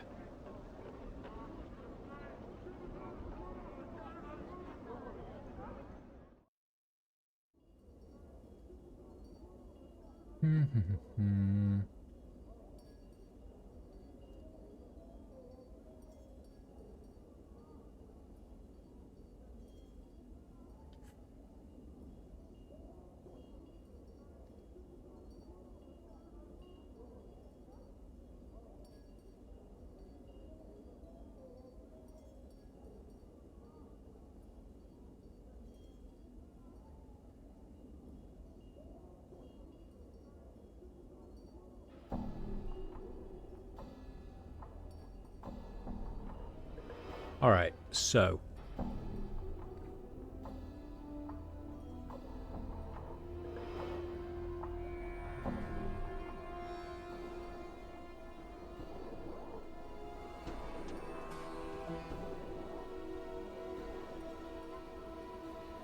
I don't think he has anything else to tell me.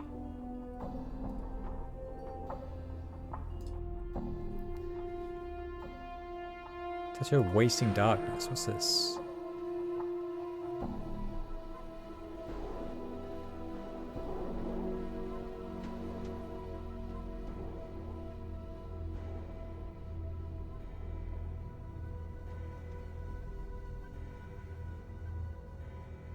Oh, I think this is the one I already bought, right? Grants experience points when invoked. What does that mean?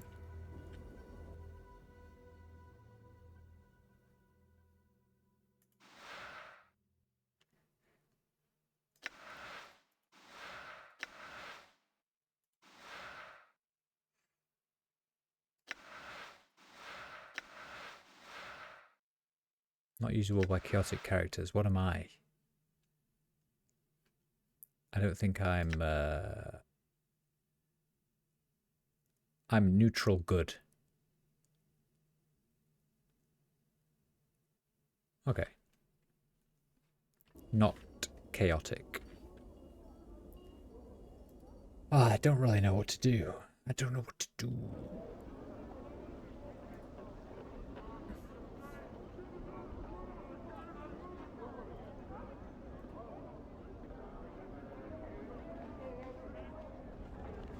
He seems to be preoccupied with growling to himself.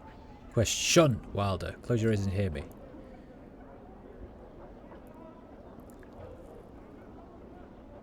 If they don't shun this question, are you one of the Chaos Men?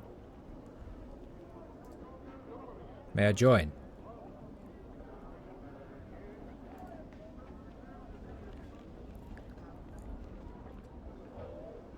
Done.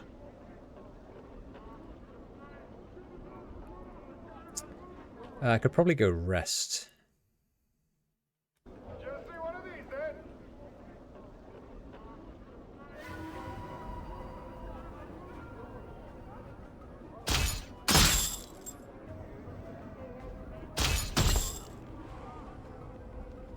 I'm gone. I'm gone. Endure. Your will be done.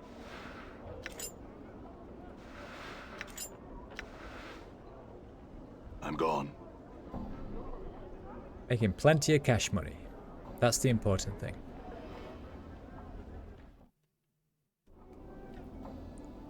Done.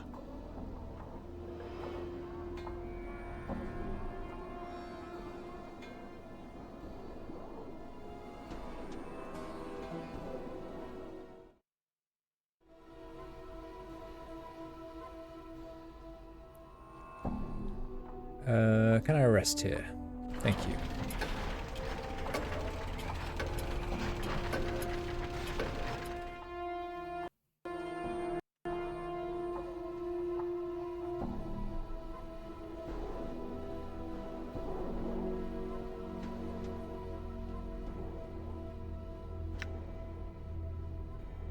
Oh, she doesn't buy anything, she just sells. Thank you, wife I'm of gone. Angry Man.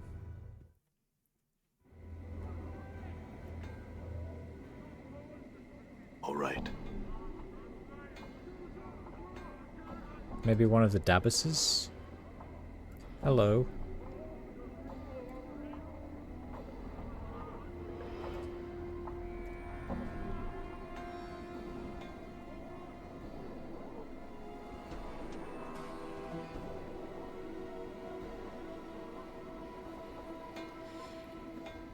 The thing is, I know that if I kill that Dabbus, All I'm right. gonna be in a lot of trouble.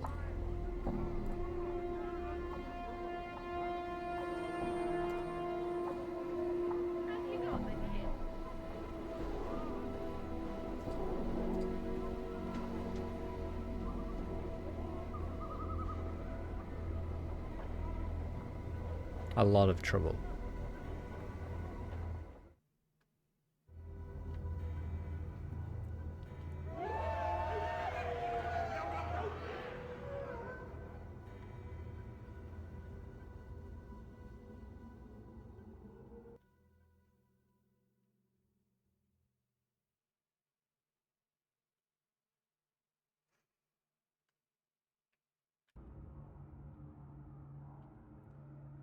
Come on, team.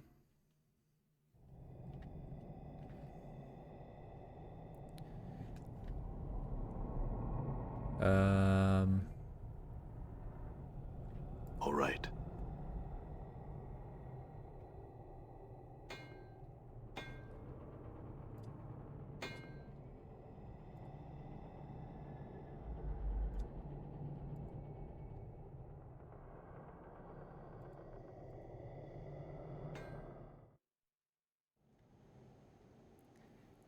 Done. Oh, you see the dead body of a Dabbus. The stench of its decay is overpowering, and from the looks of its rigid, unnatural posture, extreme rigor mortis has long set in. Check the corpse, see if you can determine what killed it. As you touch the corpse, a sudden shock passes through your body, and there's a stirring in the air, like a wind has found its way into the building and is trying to get free. You feel a strange wrenching pain in your skull as if someone's hammering on it, sharply, desperately. Try and focus. Your vision goes black for a moment and the hammering pain fades until it sounds like it's coming from outside your skull. The darkness clears and you hear the hammering coming from outside the building. The entire building seems hazy somehow, confused, as if you're seeing through a mist. Keep focusing on the vision. Hammering dies and you suddenly see a spectral version of the Davos entering the building. As it does, the windows and doors become like water, suddenly sealing over the entrance the Davos came through. The Davos turns, pauses, and then begins a slow circuit of the room, examining the walls and hammering on each one as if testing it. The Davos completes its circuit of the room, then pauses by the door it once entered. It begins hammering, chipping away the stone, but with every blow, the wall repairs itself. The vision fades to black and the hammering continues, first at a steady pace, then slower, then slower.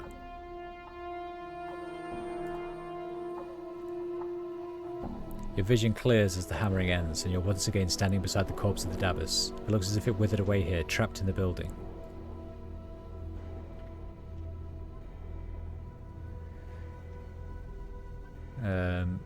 Use the stories bones tell on the corpse. As you reach out with your power, there is a faint stirring in the air, and the Davos' body blurs a moment. You feel a strange wrenching pain in your skull as if someone's hammering on it.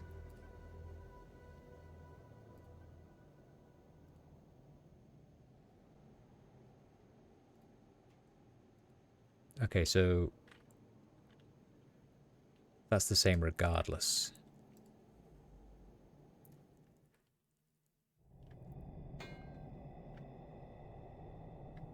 I'm gone. Greetings. I understand. I just thought you should know I discovered the body of a Davos in this alley. The Davos cocks its head slightly to one side. A number of symbols streams above its head, most of which indicate surprise and distress rather than words. Dead where?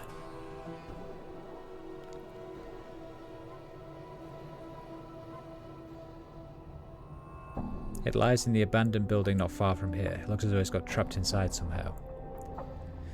The Davos stares at you briefly, then bows slightly and floats off in the direction of the abandoned building. Farewell.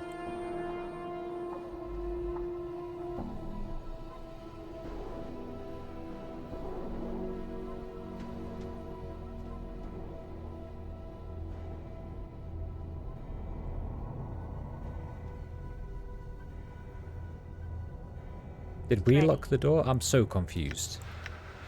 Might as well. Done.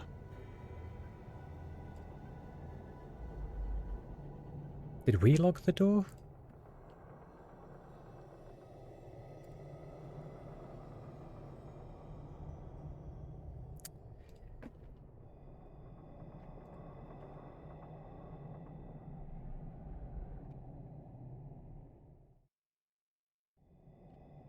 Done.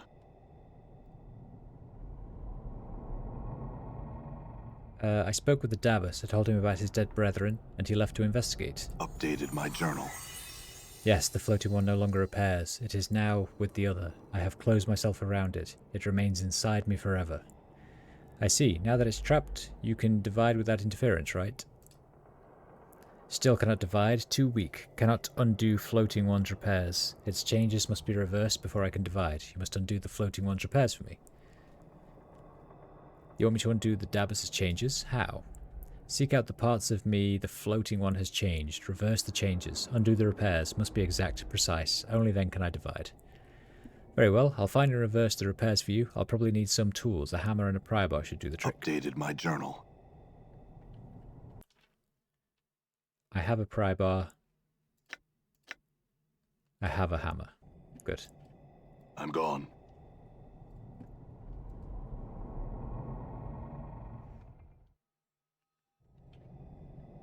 All right.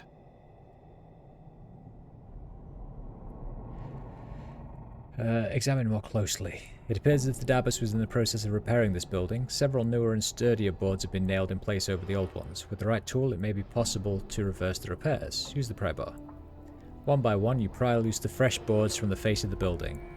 As the last board comes free, the building emits a loud groan as weight shifts unsteadily upon its now unsupported frame.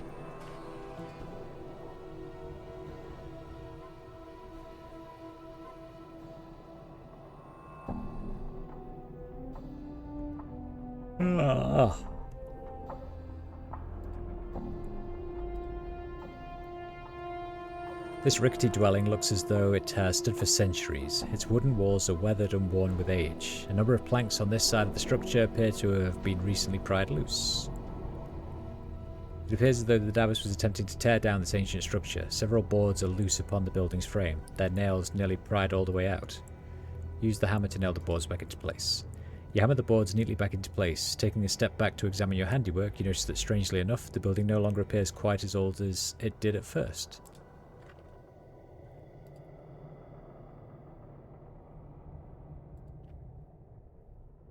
That it?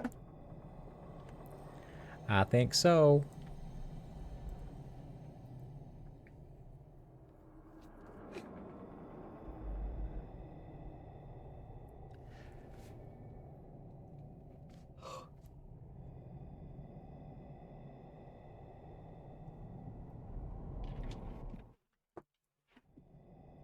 All right.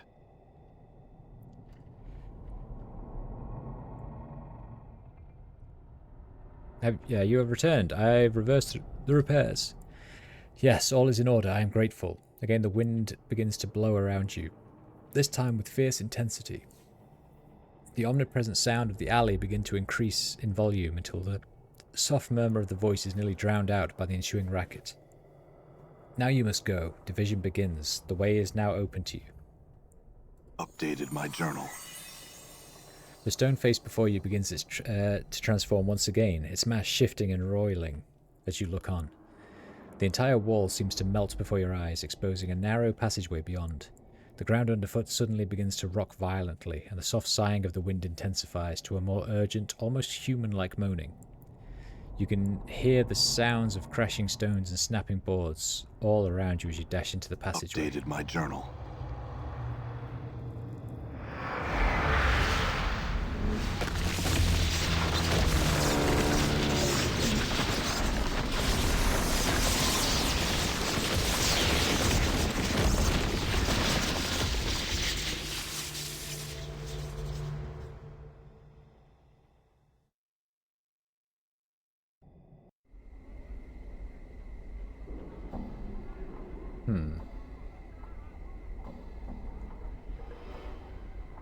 You there, sir. You thought I might be interested in some fine clothes.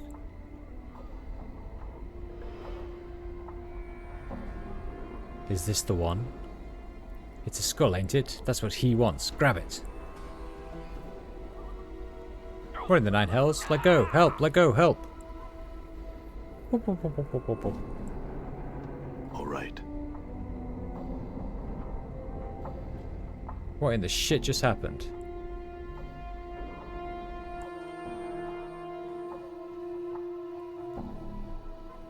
I've lost Mort.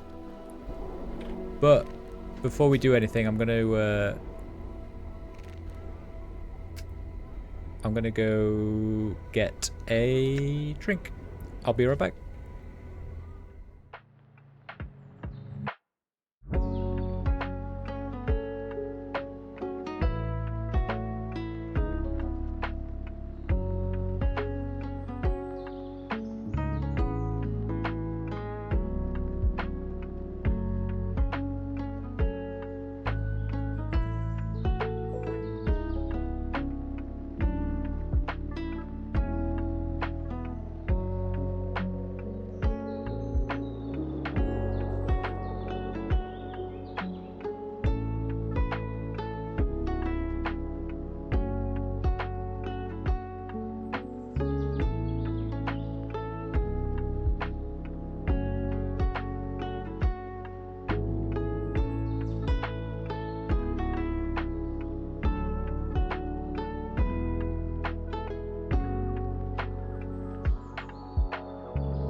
I am back. Right, do we try and find Mort immediately, or do we explore?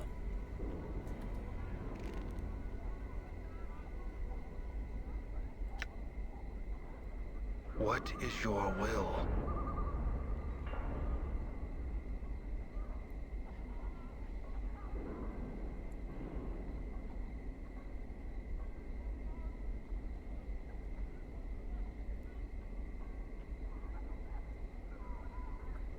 He's got...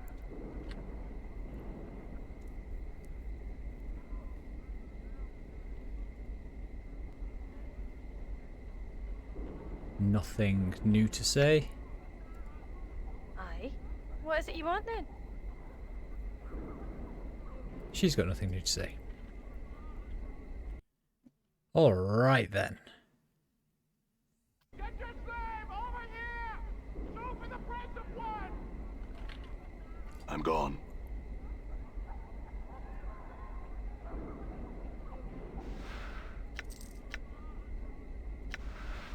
I'm here. Might as well.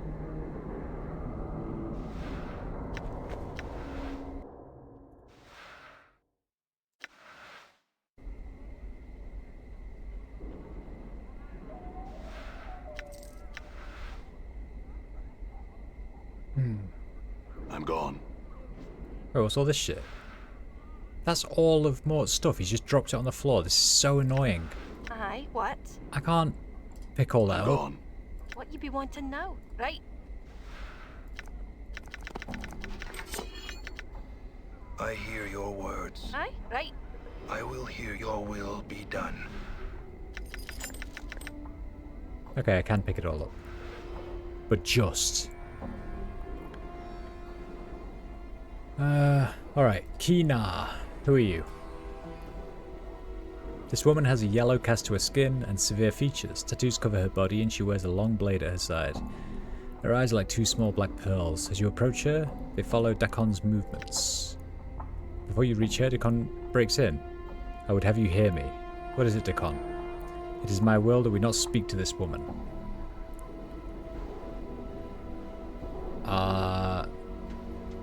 Have we found Farad this morning? Welcome in, Mossy. Yes, we have.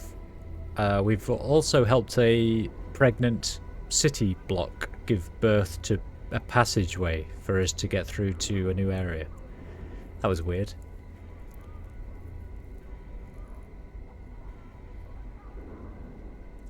Why not? Oh, and Farad's dead. Some shadows killed him. She is a Zerth. Our wills are crossed blades.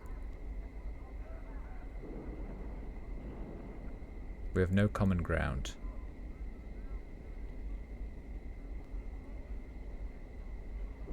Then do not speak to her. Why do you insult the unbroken circle of Zerthamar by continuing to wear it against your heart? You are not numbered among the people, betrayer of Sharak lore. The Anarchs and the Zerths have spoken, and the words shall be obeyed. You are not to speak your mind to me, or to any Zerth. Will you hear this human when he speaks? His words carry the weight of yours and have the shape of Limbo's form. I will not hear you, Dakon. He travels with me, Kina, disciple of Zerthamon. He comes to you to hear the words of Zerthamon, which you as a Zerth must impart. Will you hear him? The words of Zerthamon are not for the ears of a human to be heard. Their minds are not as one, and they bring division wherever they travel. This one wears a shirt of scars and blood, and he travels with a traitor. Vilquar's heart beats within your chest as you ask if I will hear him. Will you close your mind to his words? Know your words before you speak your mind, Kina, Zerth of Zerthamon. I will not hear him, he will hear me. That is sufficient. Dakon turns to you and speaks in your language. She will teach you. That means we've been down to the sewers. Yes, I have done all of the crypts and all of the sewers, and I have killed lots of brain rats and helped the dead people.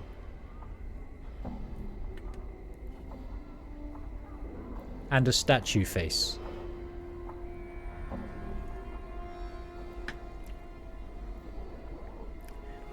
The dead people are cute. I quite like their little society. I was a bit pissed off at first because they kidnapped me, but it was quite easy to unkidnap myself, so Always wondered what it's like to side with the cranium rats instead. I don't know, I just immediately killed them all. The Gith woman turns to you, her black pearl eyes glint dangerously. You are not known to me, but your trappings speak ill of you, human. Your body is a book written in scars and blood, and you walk in the shadow of a pariah that claims to speak for Zerthmon himself. Speak your mind. Greetings, Swordringer. Your pleasantries are as dust. The sign of morning draws near. Time is short, human. I would know your questions, then it is my will you leave. What did you mean when you said I walk in the shadow of a pariah? You walk with a pariah, and you know not his history. He is quick to speak other words, but of his history, he has remained silent. Ask him of blah, of the fall of a mighty fortress to the Githyanki, and see what his divided mind reveals to you. One of my players in my D&D campaign is playing as a Githyanki. See what his divided mind reveals to you.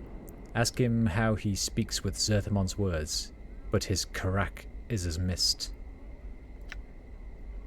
It is not Zerthamon's words that lack conviction, it is their echoes that have been distorted. There is no doubt in how Zerthamon's mind is spoken. Generations of Zerth are as Rakma's jewel, of one mind and less matter. Your stance carries with it a divided mind. The doubt is yours, an echo cast from your own faithlessness.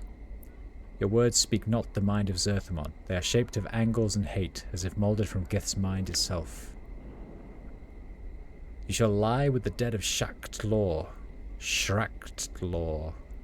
in shifting chaos, for you see all with Vilkor's eye. Your mind is divided, your karak weak.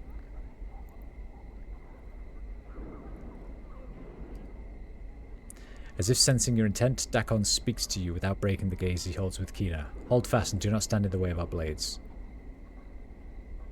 Let it go, Dakon. Dakon reluctantly lowers his blade. Kina stares at him incredulously for a moment. Then a sharp grin splits her features. The truth at last. Your mind is not divided. You are a slave to this human. He speaks with an anarch's authority over you, and you listen. Your mind is cast in Gith's mold, Kina. You have lost your way, Dakon. Know that I hope you find your path. I pity you. Farewell.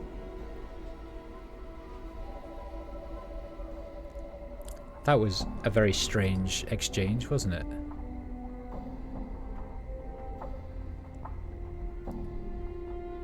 I don't want him to cut her down, but I might talk to him about it. What is your will? Oh, also Mort's been stolen by some weir rats, as far as I could tell.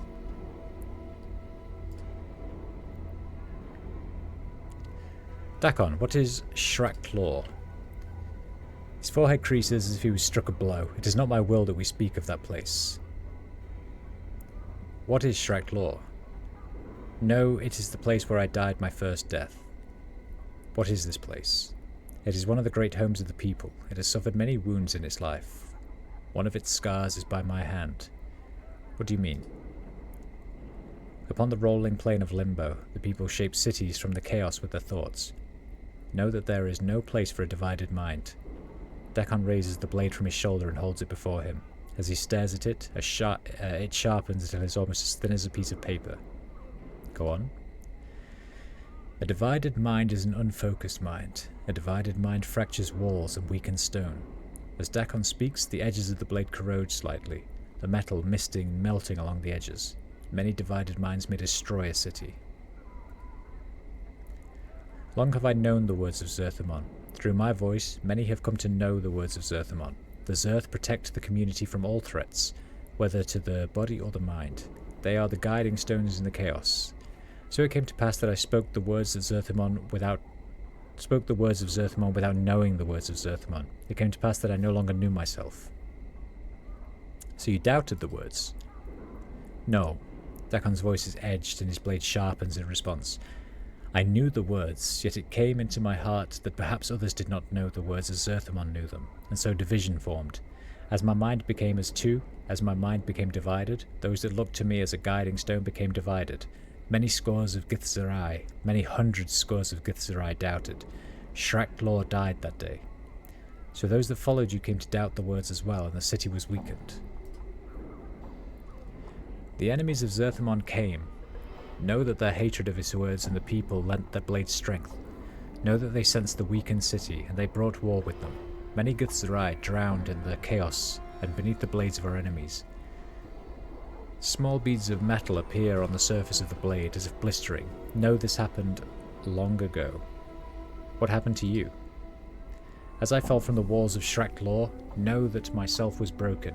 My blade was missed, my mind divided. I was adrift upon limbo seas, and I wished to drown. I died for days, my mind awash in division. How did you survive? Updated my journal. As you speak the words, you feel a strange crawling sensation ease its way through the back of your skull, and your vision blurs. You take a deep breath and steady yourself. For some strange reason, you feel nauseous, as if the landscape has just started spinning around you. How did you survive, Dakon? I suffered. As I neared death, I came to know myself. I survived, that is all.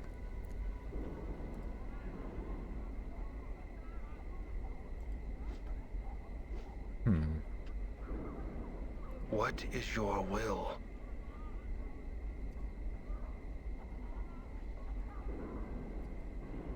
Okay. Does she say anything now that I know all that? No. I'm gone.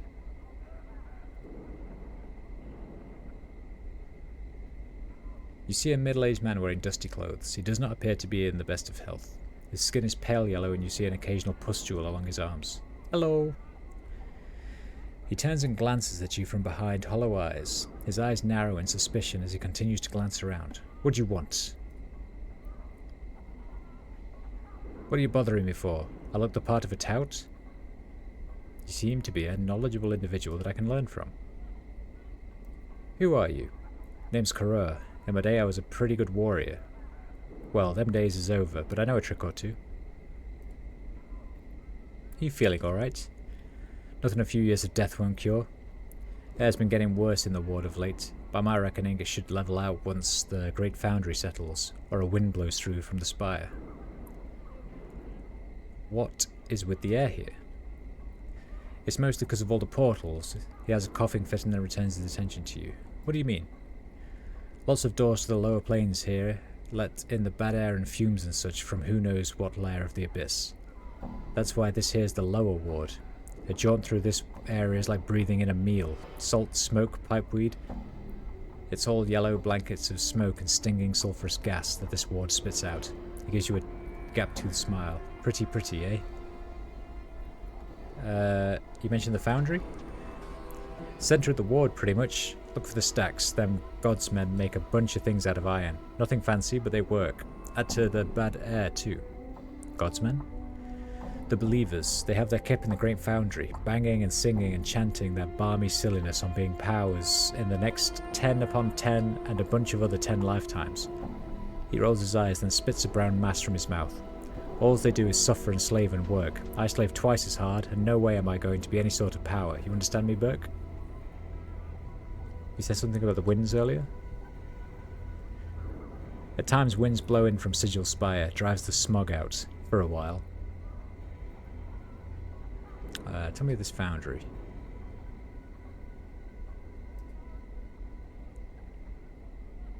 What can you tell me about this ward? He looks at you like you're crazy. You clueless? Craftsmen, shops, warehouses, all have their kip here. You looking for something in particular? What is there to do around here? He studies you for a moment, then looks at you knowingly. You're looking to get your iron tempered, maybe. He laughs, which breaks into coughing. None of them places... Oops. None of them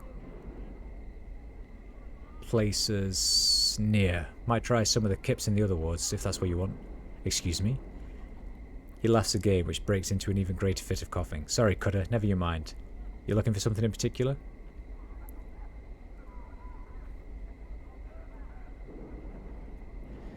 Is there anything interesting to see around here? Well, there's the tower. It seems to come up in the chant a lot. Tell me about the tower. Ha! One of the more damnable mysteries of this ward. Here, tell it simply dumped itself in Sigil one day many, many years ago. No idea where it came from, how it got there, or how to get in the damn thing. Takes up space and looks like a site. All them acid burns, weapon scars. Looks like it's seen a few 100 years war, it does. Anything else come to mind? Nope. I had a skull and it's been stolen from me. Do you know anyone who would do such a thing? He looks a little uncomfortable. Missing a skull, are you? Well now, you never heard such from me, but there's people in these parts that make a living by collecting heads of the dead. Work for a basher named Lothar. They call him the Master of Bones. Where can I find him? Now that's dangerous wigwag. If I were to say anything, which I'm not, I would say to keep an eye out for a gutted building here in the ward. Mayhap you would find something there, eh? But you never heard it from me.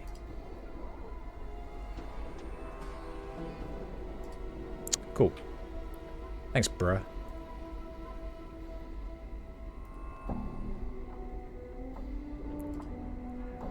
She smiles. Hello, do you want something? I've got some questions. Glad to help. Please be quick. Are you alright? Yes, it'll pass. Why do you have yellow skin? Well, it's the air in this ward. It's not the best quality, which causes some problems for most folk. It's all the smoke and whatnot from the foundry.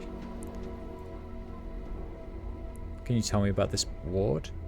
Oh, well, there are lots of shops, peddlers, markets, things of that nature. You sure you're alright? Absolutely. I'm missing a skull. I'm trying to find out who took him. No, I can't imagine who would want such a thing. She looks like she's about to have another coughing fit, but it passes. I really can't think of who you should ask about it either. Okay, bye. Hello. He smiles at you. Yes? You want something from me, I can tell. Oh, alright. Ask away. Are you alright? Not really, but I'm healthier than most of the sods in this ward. Why do you have yellow skin and a cough? The ward is filled with smoke from fumes in the factories and whatnot. Most sods here have their skin turn colour on them and get a rash as well. Not a clue in the world. If you were in the hive, I'd be partial to blaming the Dusties. Here, I don't know who would want such a thing. I can't believe Mort's been stolen from me.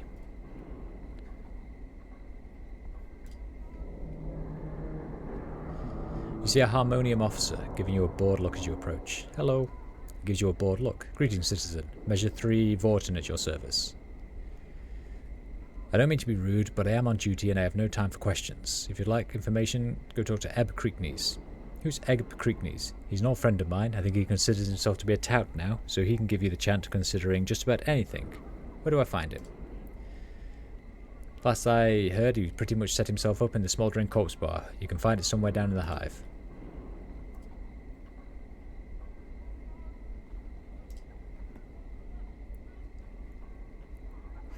You see an older man in elegant robes. He has bright eyes and a warm smile. He gives you a slight bow as you approach. Good day, Cutter. I'm Sebastian. How may I serve? He notices your scars. You see his eyes travel along them, and his eyebrows arch in surprise. He returns his gaze to you. I was about to ask what I could do for you, but there is no need. I think I see why you came to me, Cutter. What, are you trying to say you can help me with these scars? Perhaps, Cutter, perhaps. He runs a finger along several of your scars, mumbling to himself. Finally, he looks up at you. Yes, Cutter, I can help you. I cannot cure you, but I can alleviate the worst of your condition. And your price? Ah, yes, the price. You get the impression you're being weighed somehow. He seems to come to some sort of decision. I have a job that I think you could perform. Go on. I have signed a contract with a certain creature. I am no longer able to fulfill the contract. It is beyond my abilities. However, the creature will not release me from the contract. Instead, it has threatened me with death unless I fulfill it. You want me to solve this problem for you? Yes, I cannot do it myself. My reputation demands that I fulfill the contract or face the consequences. I'm at your mercy in this regard. What kind of creature are we talking about? An Abishai named Grossuk. I know this is a difficult task, but one I think you can handle. Also, the reward I offer you is great. What were you contracted to do? He shakes his head. I cannot reveal that information. I am magically bound not to. That is why people come to me. They know that if they accept a contract, it will be handled with discretion. Will you do it? Yeah. Updated my journal. He smiles at you and gives you a sigh of relief. Thank you, Cutter. The creature is an Abishai named Grossuk. You'll need a magical weapon to cause it any harm, so check with some of the shops if you do not own one. A spellcaster can harm it as well. Grossup could be found to the east beyond the siege tower. Siege tower? Yes, over beyond the market. Damn thing just appeared one day, several years back. No one knows why, and no one seems able to get inside to find out. I see. Who are you? I'm Sebastian, a mage of sorts. I do contract work for those who can meet my price. What kind of work? He gives you a slight smile and then shrugs his shoulders. Confidential work, Cutter. I'm known for my discretion and getting deeds done. People come to me with quests. If I can perform them, I do so. If I cannot, I don't. In either case, I keep silent. You hesitate to use the word mage. Why? He nods his head. Yes, I am not a mage, Cutter, but I can perform the art in my own way. I have forsaken the normal studies of magic and followed my own path. It's easier to call me a mage than to argue the point. What is this place? Do you mean the market or this ward of sigil?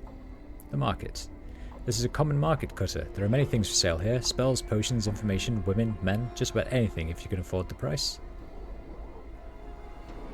This is the lower ward.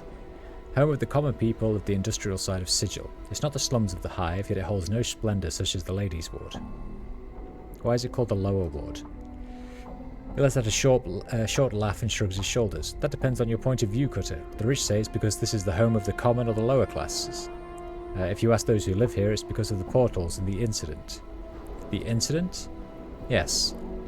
A long time ago, this was known as the Prime Ward. People new to the city were placed here and not allowed access to all of Sigil.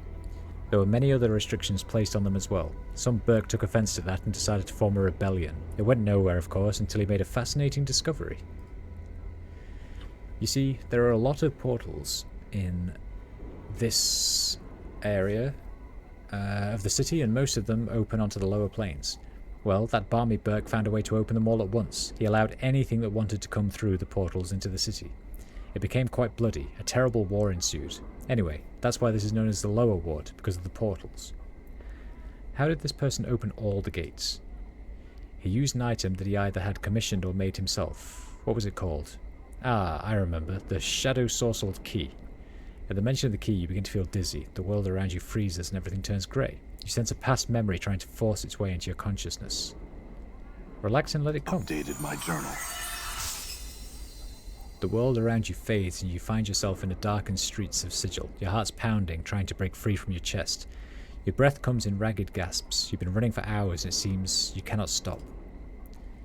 You turn a corner and enter an alley, finally slowing your flight. You feel your strength fade as you lean against a nearby wall and try to catch your breath. You become aware of something hard pressed into the palm of your hand. Glancing down, you open your clenched fist and stare at the gem embedded in the flesh. Your body sags towards the wall until your forehead touches its cold, damp surface. Your eyes close and you force yourself to take slow, deep breaths. Just as you feel your strength returning, you hear a faint noise and instantly snap to full awareness. You turn to look towards the alley mouth. At first you see nothing, just ghost visions caused by the shadows of the night. You're about to turn away when a slight movement catches your eye. Slowly, a female form glides around the corner, pauses, and then turns to face you. Your eyes travel from her slender waist towards her full bosom, and then her blade-enshrouded face. Even in the darkness, you can see her cold, emotionless eyes. The memory fades, and your normal vision returns. You're standing before Sebastian in the market. He's looking at you with some concern, but this moment, when he sees that you're alright... but this passes when he sees you're alright. But I lost you for a moment there, Cutter. What became of this Shadow Sorcelled Key? No one knows. The key's been lost for some time now. Many believe the Lady of Pain took the key to prevent it ever being used again. So what was the outcome of the rebellion? He thinks for a moment. Well, everyone except the leader was given pages in the Dead Book. The leader and the creatures just up and vanished one day. Surely the lady's work. The survivors fled the ward. The fumes of the lower planes had polluted the air, you see. Anyway, the ward remained deserted until the foundry was eventually built. Okay, so we were the leader of this rebellion. Maybe that's why... So, do we... Like, maybe the lady cursed us to live forever. Because we rebelled against her in the city.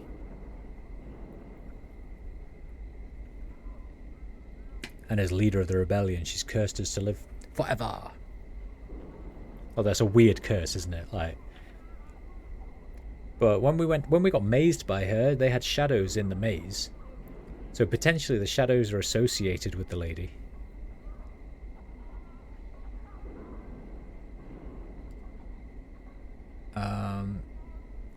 What's going on around here?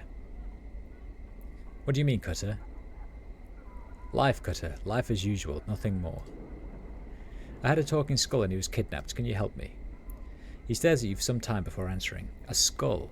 Well, if I were to hazard a guess, I would say that your skull is now in the possession of the Master of the Bones, which means you should get yourself another skull. What can you tell me about the Master of the Bones? He frowns and glances about for a moment. His name is Lothar, and he does not appreciate the attention of others. I know nothing of him, and can answer no questions about him. You can actually see a hint of fear in his eyes. Let us speak of another subject. Where can I find him? He glances around nervously. A ruined house somewhere in this ward leads to his demesnes. I know nothing more. Let us speak of another subject.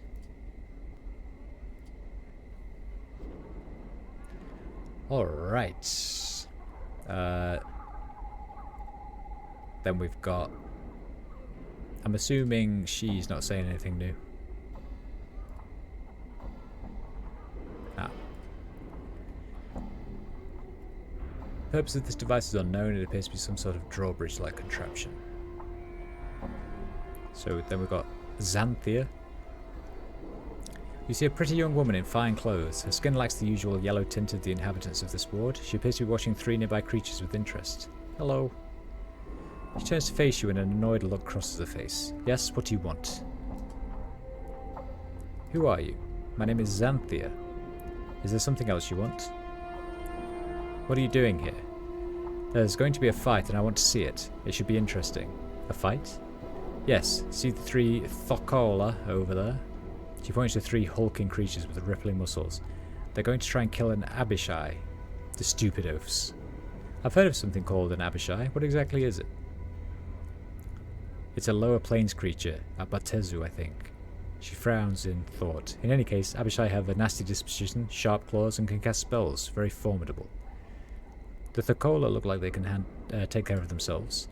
Normally I would say yes, Thokola are very powerful warriors. However, I know something they don't. What might that be? Abishai can only be hurt by magic. The Thokola will be slaughtered, I have no doubt. She straightens up and watches the Thokola eagerly. How do you know they can only be hurt by magic? She gives you an annoyed look. My husband is very high up in Harmonium. The Harmonium guards are trained to deal with creatures such as Abishai. That's how I know. My husband told me. Why don't you warn the Thokola? Why should I do that? I'm the one who suggested the fight. Why? My husband tries to better his social standing with his underlings by drinking with them in the local taverns. Last evening he forced me to just such an occasion. Those 3 oafs were there, boasting of their prowess as warriors. It was obvious they were in a drunken stupor. When they decided to leave, one of them tripped and fell onto the table I was sitting at. Most of the drinks at the table spilled into my lap and ruined a very expensive evening gown. So while the cretin was trying to apologize, I whispered to him that I only accepted the apology of a warrior of stature. If he were truly such a warrior, he'd be able to defeat an Abishai in hand-to-hand combat. You're going to get them killed because of a ruined dress. Updated my journal. You obviously do not understand the intricacies behind the situation. She looks at you like you're an idiot child. I was embarrassed and humiliated in front of my husband and his underlings. What can you tell me about this ward? Nothing. Were it not for the fight, I wouldn't be caught dead here. Well, that's not very nice. I'm going to go warn them.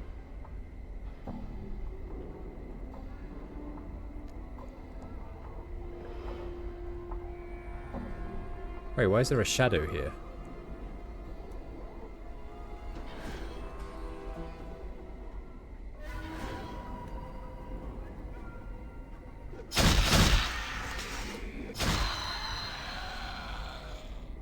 That was easy.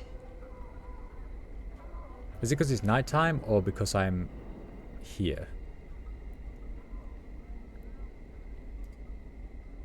My lungs feel like a chimney. She's not interested in talking to me. He's not interested in talking to me. These poor guys.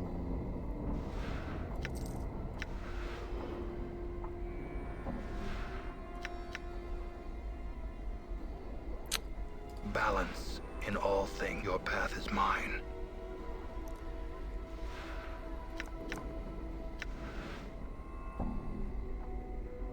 Thorpe, Gort, and Zerb. Hello, Zerb. This huge creature stands over 9 feet tall. Rippling muscles support its massive frame. It seems to be engaging in conversation with 2 similar creatures next to it. Hello. He turns at your greeting and begins to look about. After a moment he looks down and notices you. A look of confusion crosses his features. What you want of Zerb? I have some questions. Hey Ashiro, welcome back. He gives you an apologetic look and shakes his head. Zerb not speak language well. Sorry, you talk Thorpe. Okay. Greetings. What do you want, Smalley? You got questions? Maybe Thorpe got answer. Who are you? He smacks himself in the chest with a thunderous blow. Thorpe. He raises his arms above his head and shakes his fist to the sky. Mighty warrior is Thorpe. All Thakola are mighty warriors. He places his fist on his hips and glares at you. Who are you? I'm Adan. He thinks for a moment then nods. That good name for Smalley. Nice ring to it. Thorpe-like. What are you doing here? He barks out a laugh and smiles. Thorpe here with friends. He gestures to the nearby Thakola. We're gonna bash a flying lizard. He lets out a roar and begins to pound his chest with his fist the size of hams. Flying lizard? He nods his head and then begins to make a crawling motion. Lizard, you know, but it fly. He begins to flap his arms like a huge misshapen bird. Eventually he settles down and looks at you expectantly. You mean a dragon? He snorts and raises to his full height. Thorpe good, but he not that good. Someday Thorpe want a barsh dragon. He stares off into the distance with a longing expression and sighs. But this not that day. Well, if it's not a dragon you're talking about, then what is it? Thorpe not remember what Xanthia call it. It lizard tall as Thorpe, walk on back legs. Got wings, got claws, red in colour. Think she call Abishi? He pauses, then shrugs. I've heard of something called an Abishai. Is that what you mean? Updated my journal. His eyes light up and he gives you a joyful smile as he nods his head. Yes, Abishai, flying lizard. Thorpe and friends, barsh real good. Thorpe be warrior of stature then. Xanthia accept apology.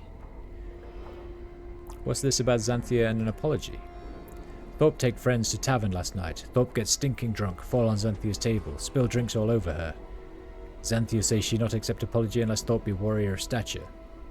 So killing an Abishai is supposed to give you stature? Updated my journal. Xanthia say so, Thorpe not know. What can you tell me about the ward? Thorpe not know. Thorpe new here. Thorpe here for fun.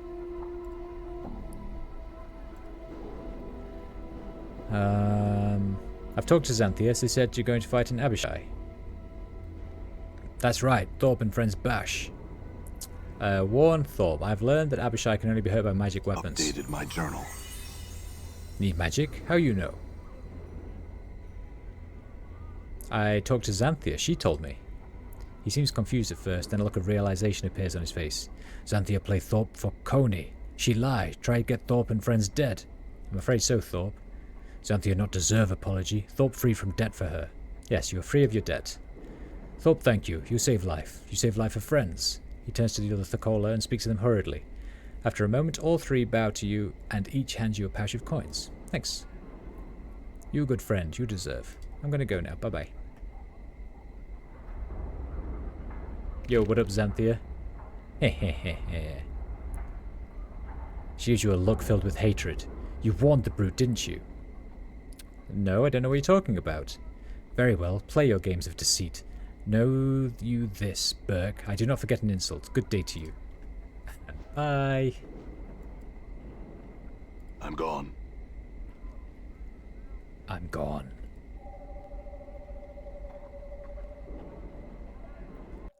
Right, that is... Wait, is this actually a place I can go in? Who are you? Byron Pickett. You see a well-dressed middle-aged man. He seems to be scanning the crowd with a practiced eye. He notices you approach and gives a quick once-over. Hello.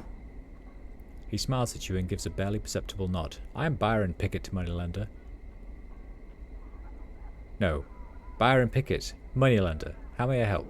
Moneylender? Yes, I cater to the needs of merchants. Want to start a business, keep one afloat that's down on its luck, or perhaps expand a business? In either case, you come to me for the funds.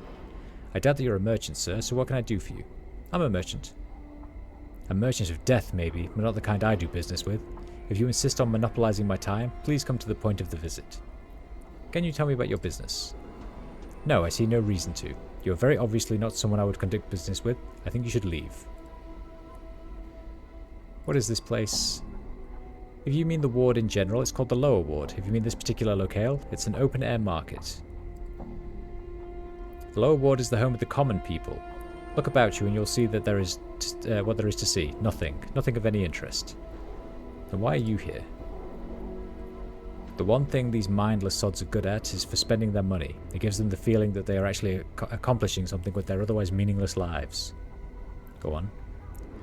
Where there is money, you will also find merchants and thieves. I help provide the merchants needed to relieve them of their hard-earned coin. You mentioned thieves. Who helps provide them? Not I. Why do you ask? Call it curiosity. Updated my journal. He laughs. Such curiosity can be dangerous, even fatal if one isn't careful. He pauses to consider his next words as he examines you closely. You might want to talk to Lenny. He can usually be found south and east of the market. Tell him I sent you. Okay. The open-air market is an excellent market that caters to just about every need. Nothing exotic is available. These sods can't afford such items, but a good market nonetheless. I'm looking for someone named Lothar, or Master of the Bones. Really? Why in the name of the nine hells would you want to find him? He stole a skull of mine. So, what do you think you're going to do? Just march in and demand it back? I admit that you appear more than capable of handling yourself in a fight, but against Lothar, your skull will decorate his walls. I just need to find him. I have reasons, quite good ones I can assure you, not to point anyone towards Lothar. Now pike it, sod. What the fuck, Byron Pickett? No, I've had enough of you to last a lifetime. I'll answer no more of your questions. You son of a... I want to kill him. I want him to die. He's very close to death.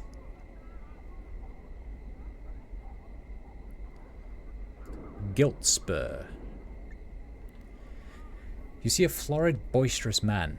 He's shouting and carrying on like there's a war about to come through, and he's got something lodged in his intestines, like, well, like he's too excited about something to talk in and all. These descriptions, man.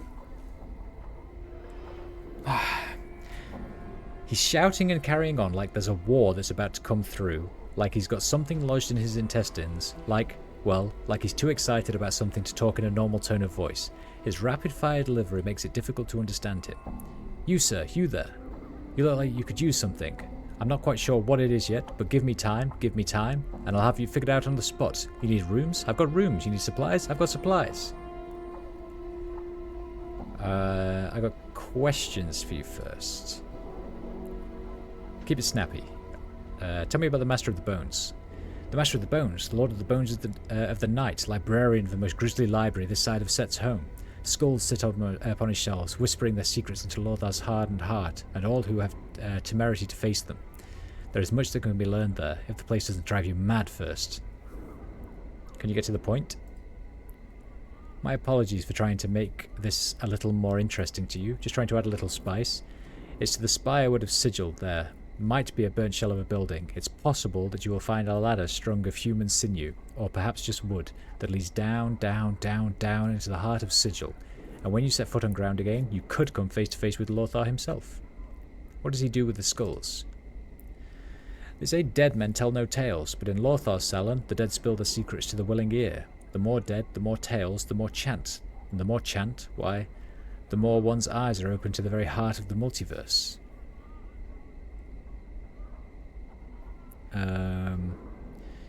Who are you and what do you do? I'm Guildspur the Auctioneer at your service. I buy, I sell, I provide service and employment. What is this place? Why, this is the Lower Ward, home to the Godsmen, the Great Foundry, and a host of services. What you need is what we have. Tell me of the Godsmen. A group of people close to my heart. They say we are all our own gods and that we have potential for godliness within our spirits. From the lowliest beggar to the highest king, we all nurse gods in our breasts. Who could think of something finer? The harmonium. Aye, a good one. A fine answer. The anarchists. Aye, a good one. A fine answer. The sensates. Good one. A fine answer. The dustmen. Good one. A fine answer. The mercy killers. Good one. A fine answer. Do you know of any jobs that need doing? I certainly do, friend. I have a little errand for you to run, if you'll take it. It'll net you 50 coins. All you need to do is run this handbill down to the print shop and ask Scofflaw Pen to print up 100 copies for me. Here, take it. Alright. Updated my journal. What are you selling? A hammer of quality.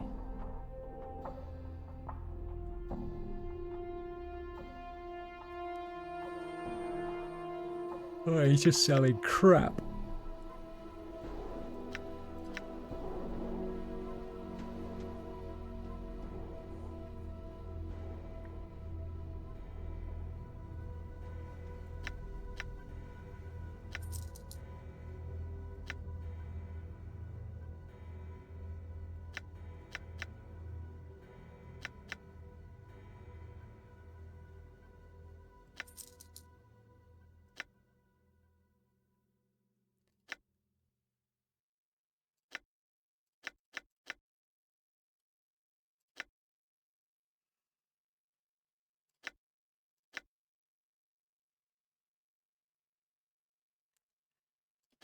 I think those are the things that our boy was carrying.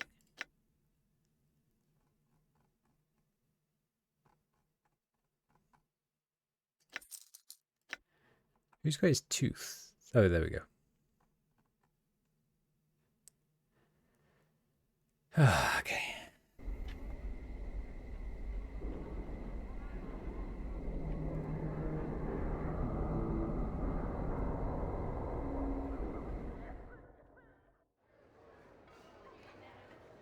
My god. You see a tall man in plate armor. The armor is of unusual construction, with spikes flaring from the shoulders, elbows, and forearms. He nods at your approach. Good day, citizen. Hello. How may I help you? I have questions. Who are you? I am Harmonium Guard Drixel. I keep the peace here in the market. Tell me about the Harmonium. He snaps to attention. Our belief is simple. We are the light. We are the way. We are the order. We are the truth. He steals his expression. There wasn't even a question of me joining them. You see, some Burks talk about doing battle with chaos to restore order and harmony, but they haven't got the stones to do anything about it. The Harmonium, we take action. We keep order on sigil streets and on the plains. And we don't keep order with words. We fight and fight hard to maintain and enforce order. Cross-traders, Knights of the Post, Indepts, Anarchists, Zao-Citects, Tanari Fiends, all had best beware the Harmonium's shadow. Chaos can only exist in an air of tolerance. The other factions are nothing. They're not a part of the truth that is the Harmonium. I have not studied them.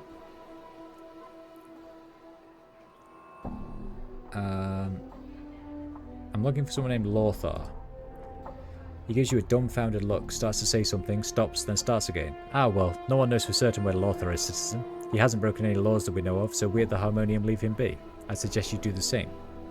Why? Because, Burke, you don't mess with someone as powerful as Lothar without an extremely good reason and lots of friends backing you up. That's why. I still need to find him. He stares at you for some time before answering. Very well. You can find the entrance to his kip in a wrecked building here in the ward. He begins to look through you rather than at you. Okay. I'd like to buy some magic items. Plenty of merchants here. I'd like to buy some weapons. Plenty of merchants here.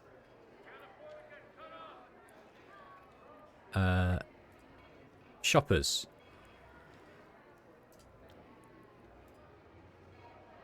I'm looking for Lothar.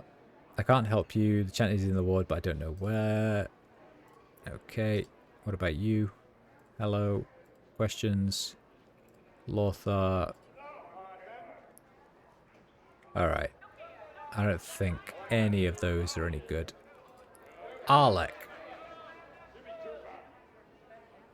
You see an older man with long white hair and weathered yellow skin. He stands tall despite his obvious age. He smiles and gives you a slight bow.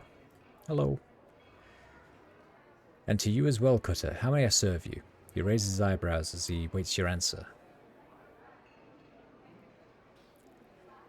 I have some questions. Forgive me, Cutter, but I sell magical items of a magical nature, not information. If it's information you seek, you must acquire it elsewhere. I'm after some spells. Forgive me, I only sell magical items. You should talk to Cinder. Alright, what do you have then? Magic Shield. Armor class 4, weight 2. This bracelet is a variation of the Magus Guard. The same spells and glyphs as its predecessor. It's better able to focus the energy. Alright, I'll have one of them.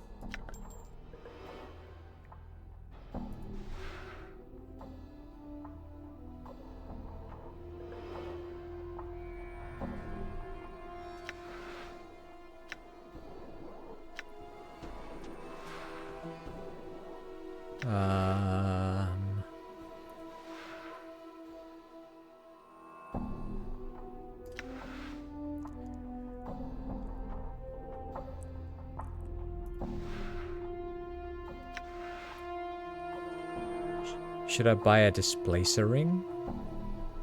Nah, that'll be alright.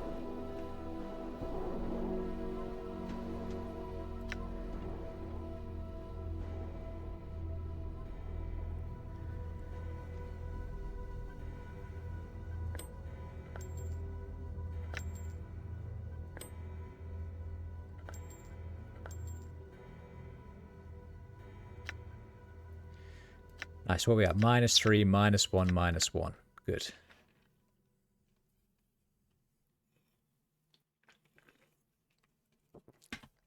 Good, good, good.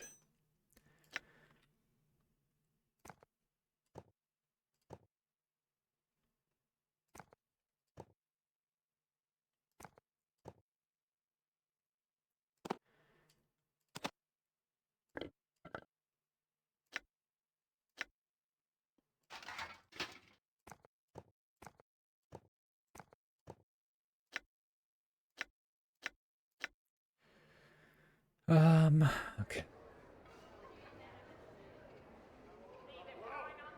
All right. You reckon we can get Anna to...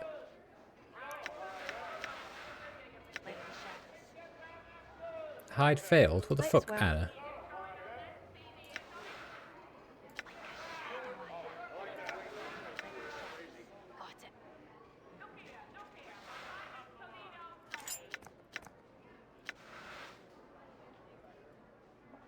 No one noticed? No one noticed? Done. That's good. Male shopper, Dakon. Female. There's Anne's. There's Laszlo. Right, Anne's. What do you have?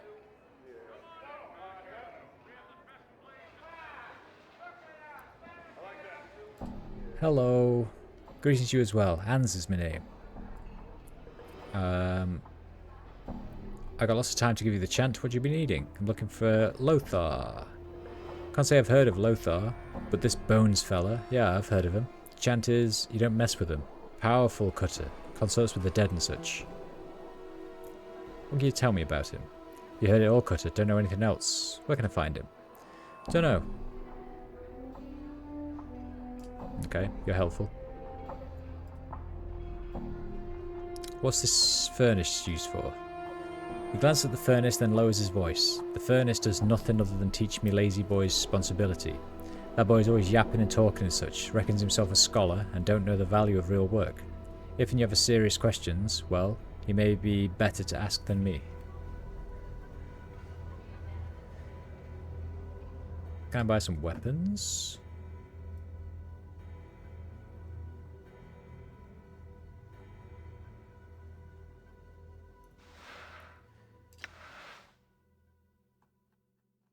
I don't actually think you have anything I want, though. That's the thing.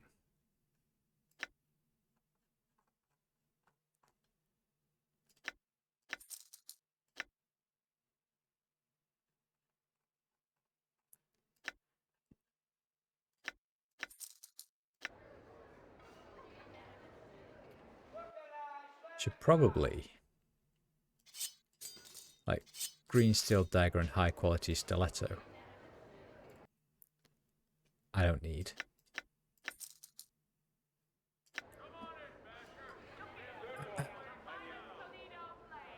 Laszlo.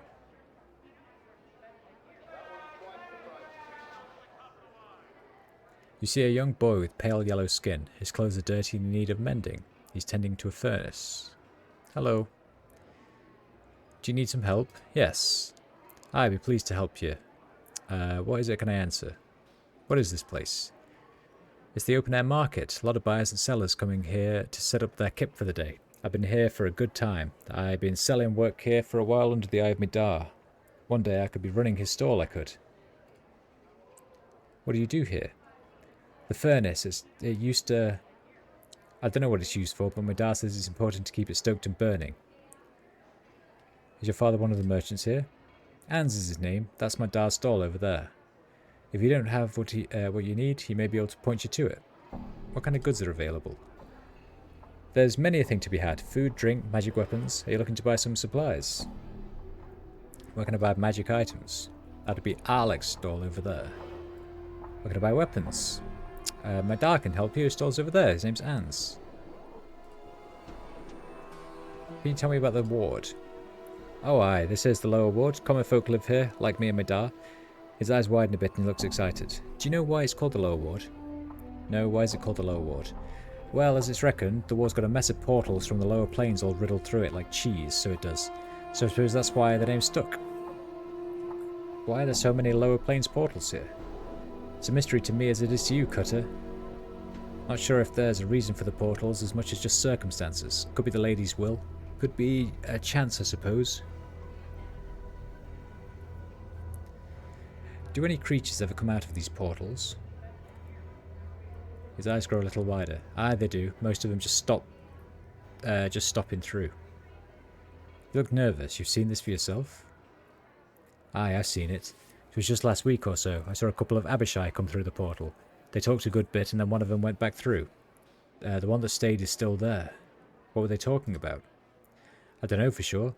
To me it was just hissing and such, but I think they was talking about the tower. The tower? Updated my journal. Aye, that's one of the strangest sights to be in the ward. No one really knows how long the scarred old tower's been around. You can't get into it, you know, bolted up tighter than a chastity belt. I'd be curious to know what's in there. He thinks for a moment. The Abishai was gesturing at the tower, at the portal. They was looking for the key, I bet. What key?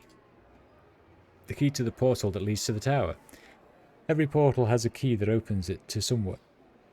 The key can be a gesture, an item, or even a thought. Many have tried hard to get into the tower. No matter how hard you try, you fail. Maybe the secret to getting in is to not want to get in. Updated my journal. I don't know, Cutter. Maybe. Tell me where this portal's located. Updated my journal. He stops to think for a moment. There's a drawbridge-like contraption back at the tower east of the market. That's where it is. He gets a faraway look. I've updated my journal. I've updated my journal. I've updated my journal. I've updated my journal. What can you tell me about the city of Sigil? The centre of the plains, the city where almost everything intersects. Never boring, really. The Lady of Pain is the law, and the rest of us mostly try and bang out a living under her shadow.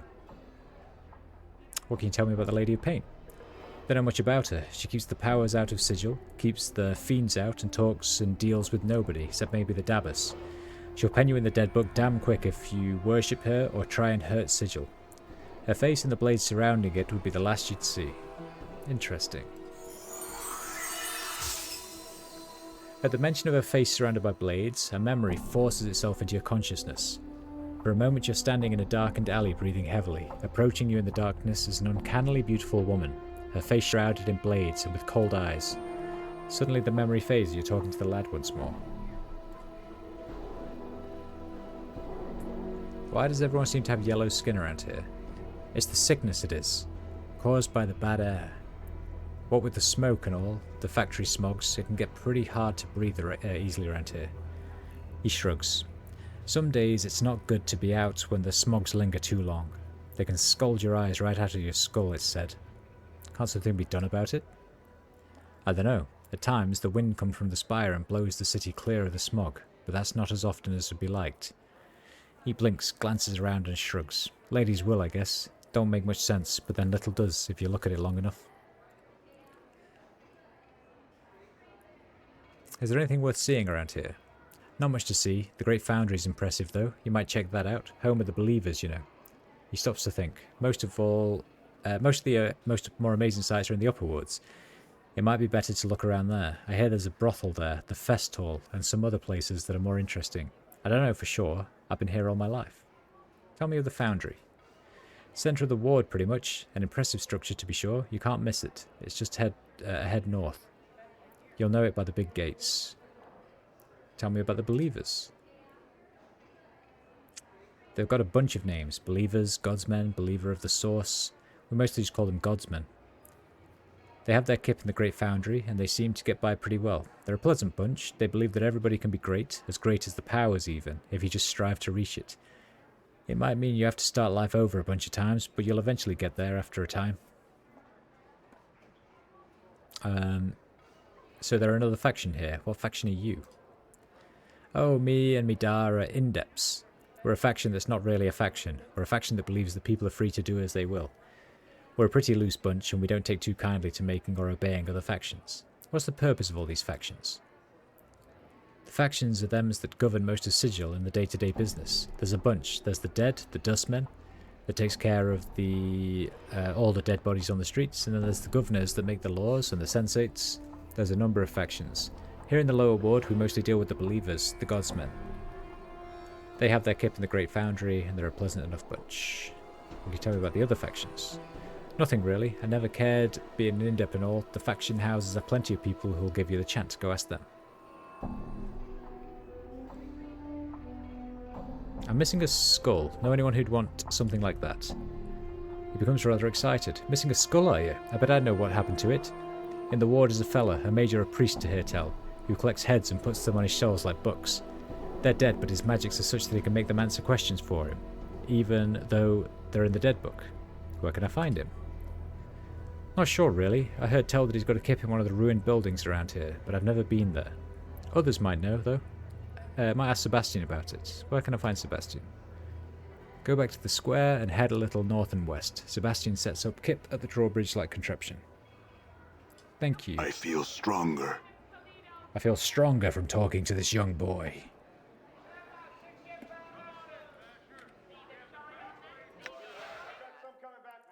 Spell memorization abilities +1 character point, 4 hit points. And I would like to be more intelligent, please.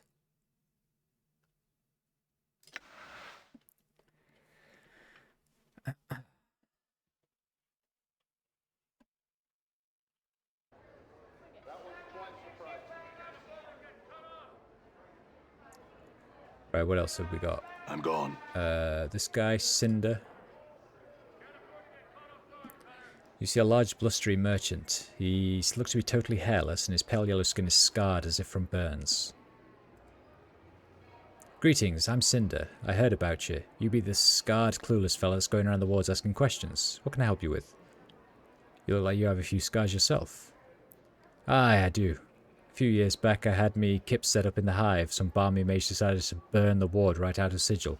Almost took me with it. Sick for a month I was. A month? That's not all that long. Aye, it could have been worse. Local mage healed me, fixed the scars and all. Could have grown my hairs back, but I kinda like the look. Do you think this mage could help me with my scars? I don't see why not. Your scars don't look too bad. Aye, now who's to say? You should talk to them yourself. Name's Sebastian. He sets up kip over by the foundry. I already did. I'm looking for someone named Lothar. Master of the... Nope, can't say it rings a bell.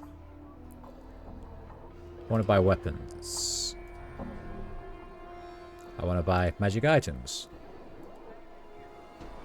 What is this place? It's the open-air market, one of the best shops that be in Sigil. Fortune smiles on you to have entered it, Cutter. We have an empty stall. If you be a merchant yourself, you can set up your kip and barter with the rest of us as long as it isn't too loud or too much of a bother. Why is the stall empty? Merchant by the name of Zach had his kip there. Got himself a page in the dead book recently. Strange story, that. Strange in what way?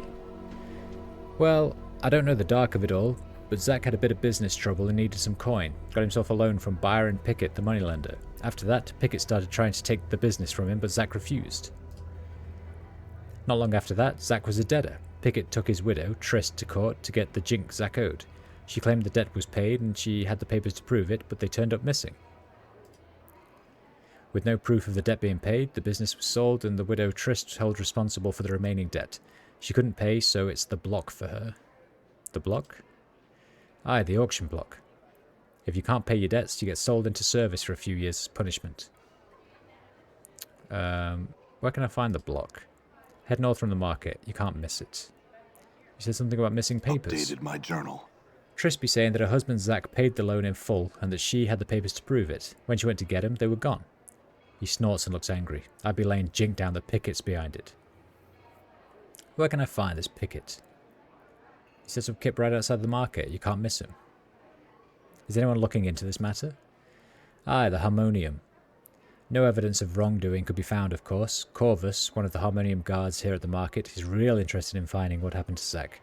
If anything were to be found, he'd be the one to take it to. Where can I find Corvus? It's usually by the west exit.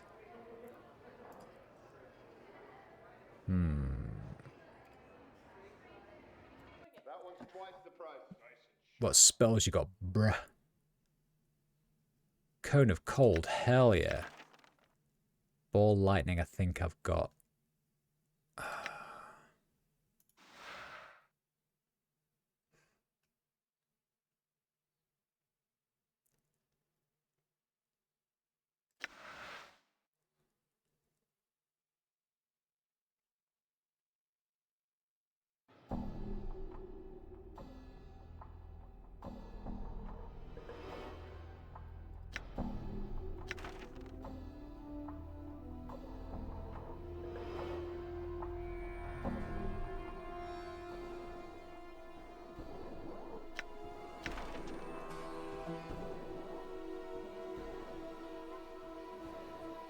I'll do for now, thank you kindly.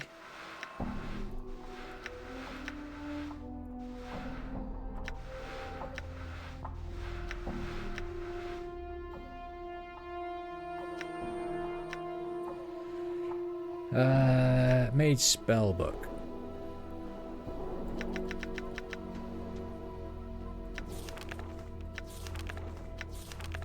Alright, I can have another level 2 spell.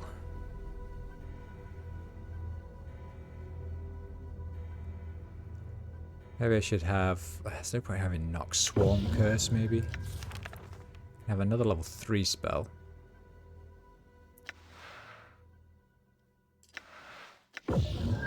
Definitely Spell Steal. Hell yeah.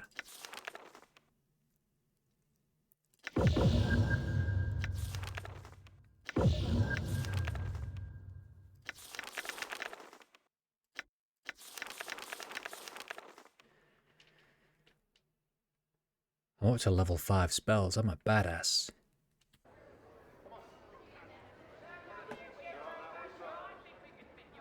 Not that I ever use them. Cone of Cold might be useful though. I think that's everyone. Wait, there's Corvus. Who was this guy? I thought this guy was Corvus. No, that's Drixel.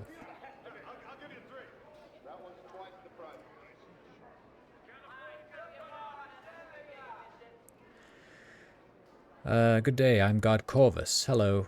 I have some questions. Who are you? I'm a Harmonium Guard Corvus. I'm here to keep the peace.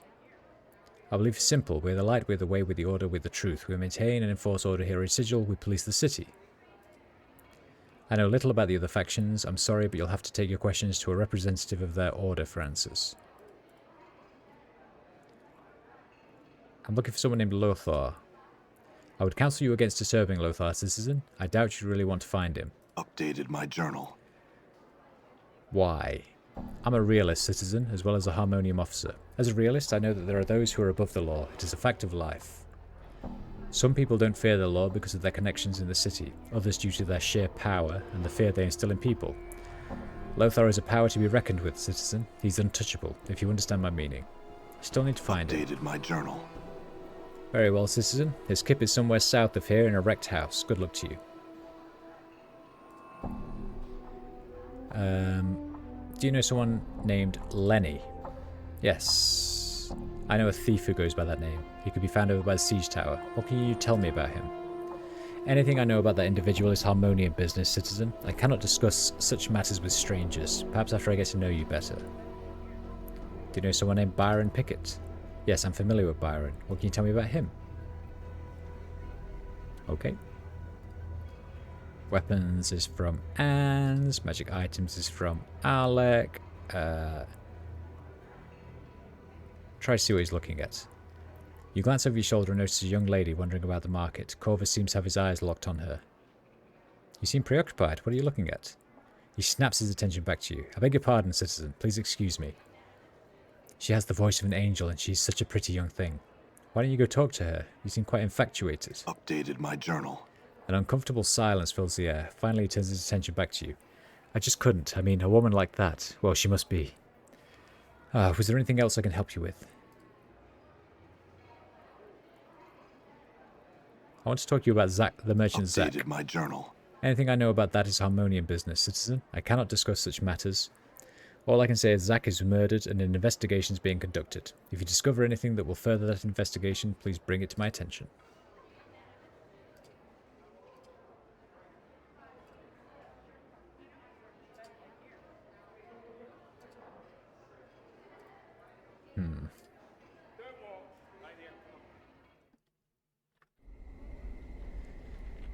Right, where does this bring me out? Okay, nice. Done. Oi, Byron.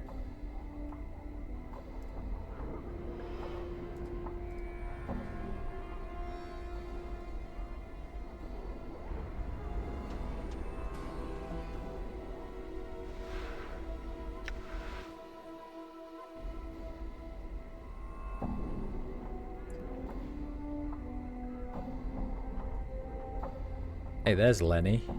Hi, Lenny. You see a feral-looking young man in shoddy clothes. His eyes dart about as he scans his surroundings. He notices your approach and begins eyeing you warily. Hello. He looks you up and down, then glances around. Returning his attention to you, he gives you a wicked grin. You best have a good reason for disturbing Lenny, Burke. I ain't no tout. If you got questions, go find one. You best push off before I have to bleed you. What have I told you Byron Pickett sent me? He stops smiling and examines you for a while. His eyes linger on your scars and he swallows lightly. After a moment, a frown settles on his face and he appears nervous. Pickett sent you? Why? He said you could answer some questions. What questions? I had a skull stolen from me and I want it back. Do you know who would do such a thing? Updated my journal. He hesitates a moment, then relaxes slightly. You get the impression that he expected you to ask about something else. He smiles at you. Stolen skull, huh? Well, that'd be worth the work of Lothar's boys, not me. I've heard of Lothar, I just need to find him.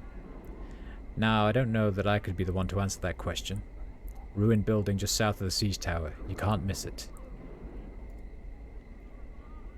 What can you tell me about the ward? This is the lower ward, home of the common people. Life here isn't as desperate as it is in the hive, but not as good as it is in the clerk's ward. Other than that, there's not much to be said. What can you tell me about the hive? I guess you could call it the slums of Sigil. Lots of poor sods there with no place to go other than the dead book. Nothing else to say about it. What can you tell me about the clerk's ward?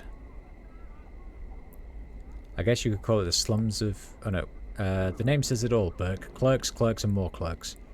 If you want to push some papers around or have papers pushed at you, it's the place to go.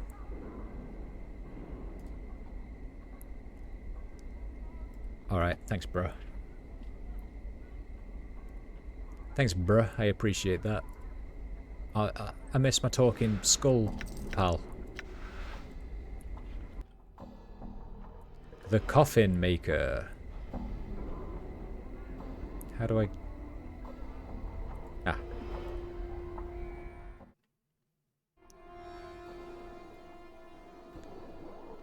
I'm gone.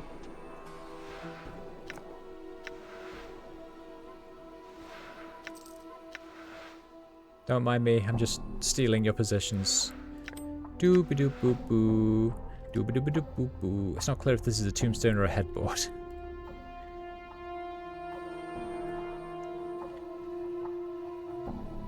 What do we got? Dimtree and Hamries. You see a tall, slender man with glassy-eyed expression. He seems engrossed in some tale that the shopkeeper is relating. Occasionally, he nods his head, but makes no comments of his own. Hello. The man turns slightly at your greeting, just enough to acknowledge your presence. You notice that he is a little pale of complexion and rather gaunt-looking. He's giving you a blank stare. The shopkeeper does not seem to notice any of this and continues with his stream of useless prattle. Are you all right? The man continues to stare at you and slowly nods. You wait for a further response, but he says nothing, only stares. You're about to turn away in frustration when you think you notice a strange, musty odour about the man. Step closer and sniff, because I'm definitely not weird.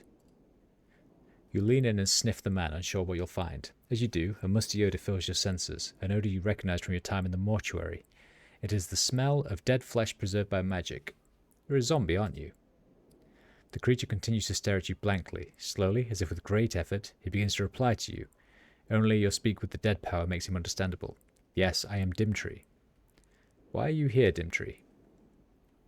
He slowly glances at the shopkeeper and makes a feeble gesture towards him.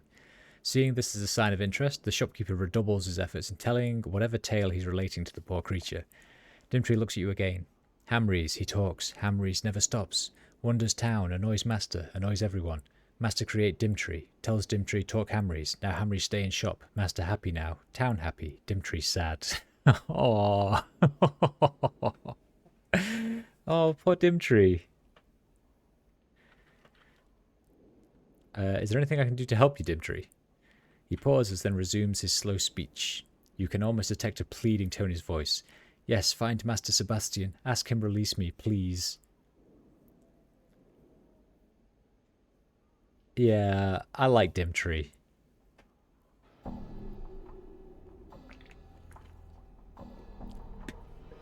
Why don't I just put you out your misery? No, Master revive. Must ask Master Sebastian, please. I can do that for you, Dimtree. My journal. You can almost sense the relief of feeling of relief emanating from the zombie. Dimtree, thank you, friend. I've got some questions. No, nothing. Dimtree summoned by Master. No darkness, peace, rest. Then Hamries. Sorry, help you, if could. Where can I find Sebastian? Not know. Remember voice. Give order to be here.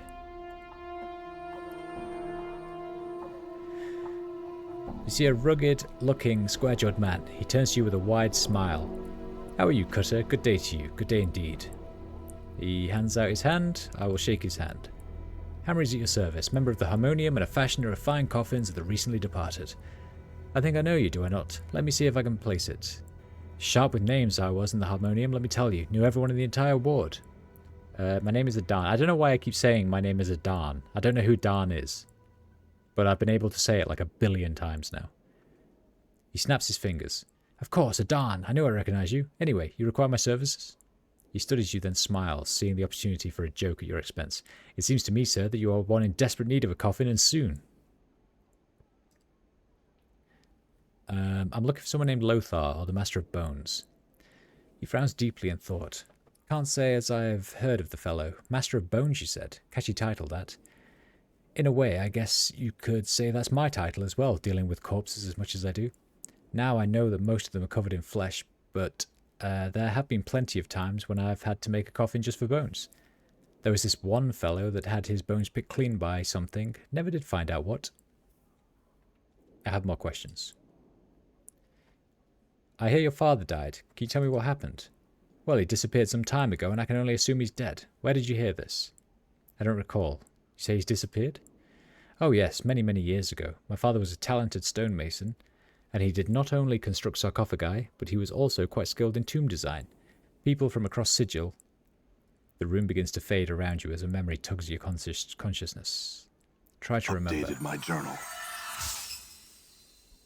You find yourself standing in this very shop, talking with an older man, while a child sits in the corner and plays. On the counter between you, the shopkeeper, is a set of plans.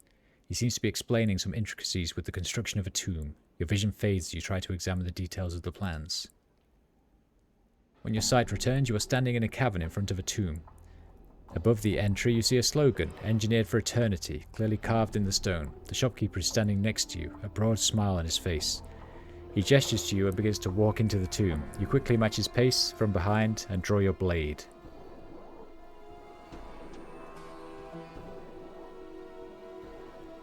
Oh shit. You find yourself back in Hamry's shop. He's looking at you with some concern. Are you well, sir? God, we were an asshole in our previous lives. Tell me what happened to your father. He simply vanished one day, leaving most of his commissions unfinished. Most embarrassing, took a long while to get out of the debt caused by his disappearance, and to an extent I'm still settling various accounts. Still, I have a certain aptitude for the work, and... He sighs lightly and gets a faraway look in his eyes. Go on. Sorry, I was just thinking. My father's disappearance was the reason I joined the Harmonium, and left it later on. At first I had a burning desire to find out what happened to him. Later I felt a certain obligation to continue my life's work. He sighs. I never found the answers I sought. It was quite the mystery as to what happened. His voice fades to silence. Did your father keep any of the plans for the tomb he built? Yes, he did. After I came of age and inherited the business, I went through all of his records. They were quite extensive. Why do you ask? If I describe a tomb to you, could you tell me if it was your father's work? I can but try. My Harmonium training has blessed me with a sharp memory.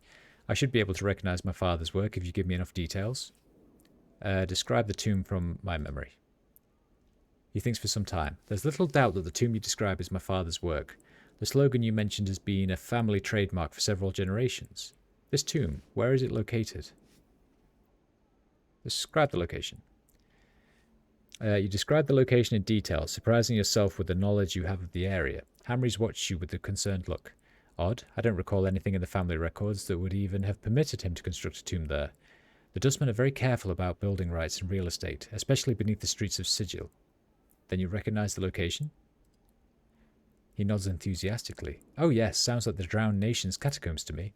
I've never been there myself, but I've heard the area described many a time in my years in the Harmonium. I need to know if your father kept the plans for that tomb.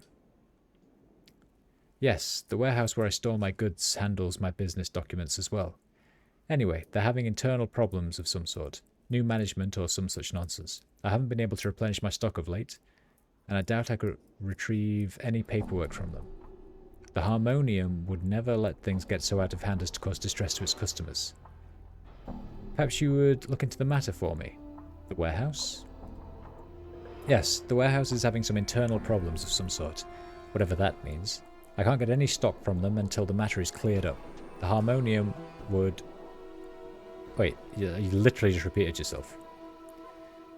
I guess I don't have any choice if I want the plans. I'll do it. Updated my journal. Excellent. If you deal with the issue satisfactorily, you may have your plans for free. He gets that lecture look on his face again. That may not seem like sufficient payment, but let me tell you about the difficulty involved in creating those plans. No thank you. I'll get started right away. Goodbye.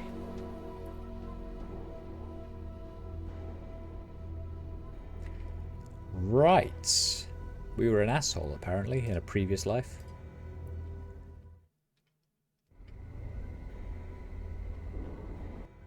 That leads to the... Oh, that leads to the upper ward. I don't want to go there. Not just yet, anyway.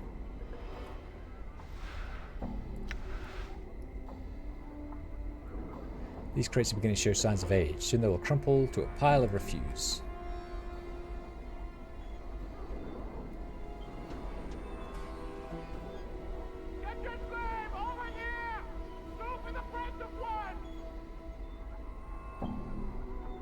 Where are we? Hi, boy. You see a reptilian creature with a snake-like body, 4 clawed feet and leathery wings, and a draconian head. The scales covering its body are a vile shade of green. The creature stands upright on its hind legs, balancing with its prehensile tail. As you approach, its eyes narrow to slits and begins to hiss. Hello.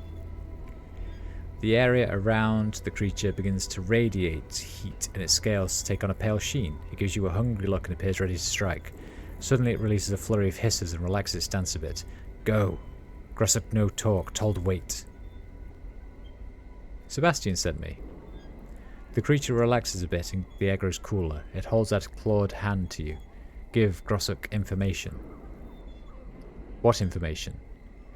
It's hard to read the facial expression on a reptile, but you're certain that Grossuk is rather annoyed with you. His tail begins to lash furiously and the air grows warm again. No question. Give Grossuk information or die. Grossuk taking information from body. I need to know which piece of information is for you. I run errands intended for several people, you understand. Finally he gestures to a nearby tower. Siege tower. How to get inside. Sebastian say he divine way. Now go. Oh, that information. I'm sorry. Sebastian wanted to deliver that one in person. He'll be along soon. Updated my journal. The air around Grossuk begins to radiate heat and his scales take on a pale sheen. He gives you a hungry look and appears ready to strike. No, Grossuk think you lie. Give information now, Grossuk kill quick, not slow. Give now, Grossuk take time, remove you insides, let you watch. Wait, I don't have the information you want, but I know something that I think is worth my life. Grossuk cocks his head to one side and glares at you. He seems lost in thought for a moment. Grossuk, listen. Information good, you live. Not good, you die. Grossuk, give word. How do I know you'll keep your word? The creature glares at you. This pact, you and Grossuk live by word of pact. Now you tell. He sent me here to kill you anyway. Right, I can't... Endure. In enduring, grow strong.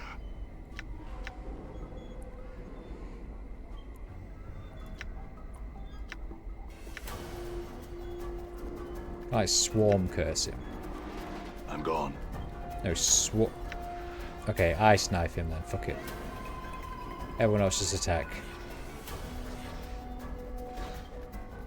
Damn.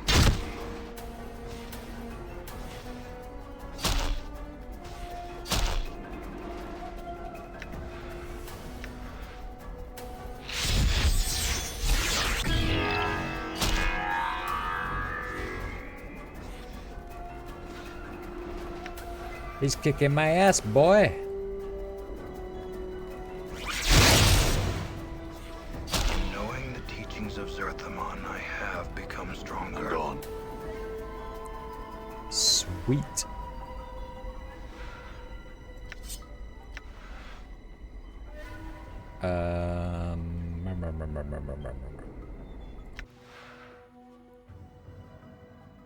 You gain some new shit. Well done. You gain some new shit. Well done. Oh, we have no points left to give you. Why not?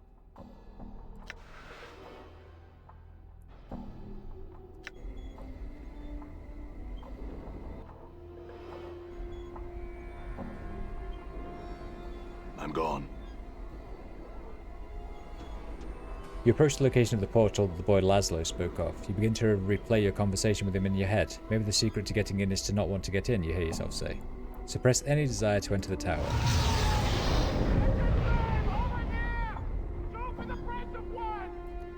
Do I want to go in now? Yeah. Coax metal. All right. What the shit?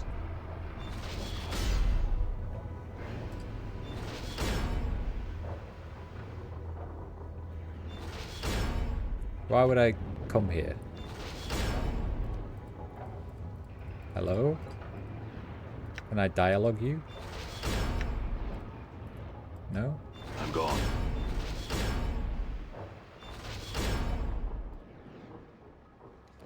Maybe we need to come back here later. How about that?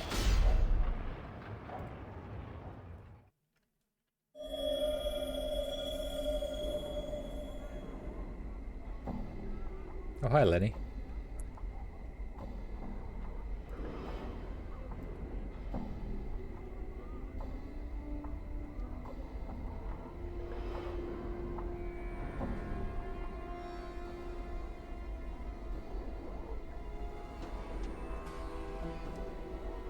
I'm gone.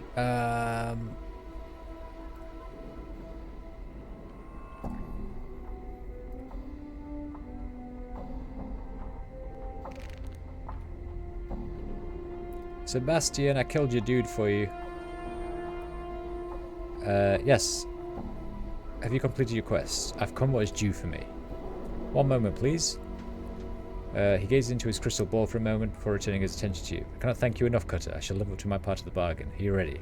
Yes. It is done. Once again, I thank you. Thank you and farewell. Updated my journal. Charisma +2. Fuck yeah. Just a casual +2 to one of my base stats.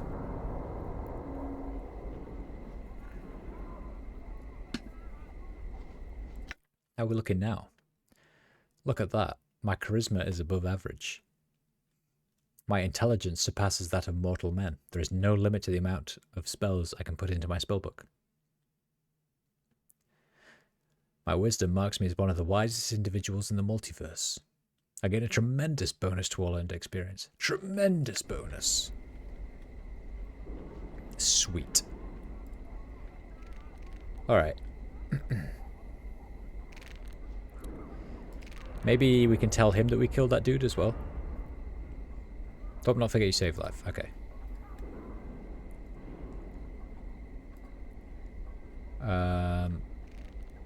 Hello, Ananazi. You see a sickly Githzerai woman. She's hunched and bent, and her constant coughing is an obvious source of pain to her. She holds a handkerchief that's practically soaking with blood, tissue and phlegm to her face. She spies you and hisses. Hello. She stares at you and speaks a few mumbled words to Dekon. She cannot understand your speech. She says she is dying. What's she dying of? Her name is Anna Z. She says she used to work in a meat curing house here until half a moon ago when the illness became too much for her to bear. She was abandoned, evicted from her home and left for dead. Speech pains her and her illness has crippled much of her mind. She says there is nothing she can give you of value. And? Know that she will not recover. I can put her out of her misery, that is all. As a Zerth of the people, it is my responsibility to provide an alternative.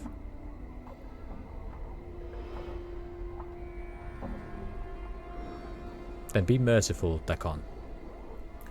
He draws his blade and waits for the woman to prepare herself. She touches the unbroken circle of Zerthamon he wears for a moment and her face is stoic. His blade is a blur, and when he has completed the stroke, she lies bleeding on the hard stone of Sigil streets. Well struck, Dakon. Let's go. Updated my journal. There's like just guards hanging around. Are we all chill that, Right. that just happened?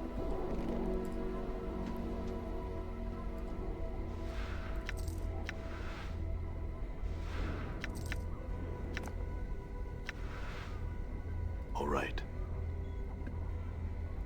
Ruined wagon is quite useless. These barrels are empty, the hoops binding the wood are almost completely rusted through. Right, Yimin. This man has rough leathery skin and pale yellow cast and gaunt features. His face is angular, his nose is small and highly placed, and his ears taper to points. A tracery of tattoos and scars cover his body. He's dressed in strange gaudy leathers that look more ornamental than combat ready. His eyes are like two small black stones and they track you as you approach. Before you reach him, Dakon pauses. I would caution you against speaking to this Githyanki. What's a Githyanki? Updated my journal. Githyanki and Githzerai were once of common stock. We were slaves and food for the Illithids, mind flayers, who devoured our lives in order to succor their own. One of our ancestors, the warrior queen Gith, led us to victory against the Illithids and we escaped. We have waged unending war on the mind flayers ever since. However, there was a disagreement over the future of our people. Upon the blasted plains, our leader, Zerthamon, made the pronouncement of two skies, and steel was bared. One race became two. It is a rift that cannot be crossed peacefully. I'm going to speak to him anyway. The Githyanki's been watching your approach, and seems to ignore you entirely. Dakon, who wails on the walls of Shrakt lore, an unexpected surprise. Dakon also draws his blade. Yimin, your blood shall corrode the flagstones of the streets. Stop. Dakon speaks to you, though he never takes his eyes off him. Hold fast, do not stand between our blades. Let it go, Dakon. Yimin, this is not the place of battle. The entire multiverse is our battlefield, dog. There are no sanctuaries, there is no peace, you shall die. I'll let them fight, I think.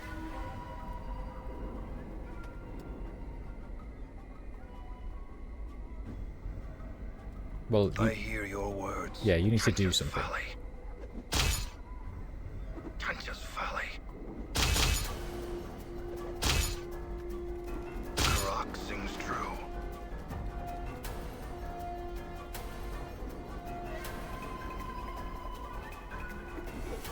Wait, hang on. Where the fuck did all these come from? Karak sings true.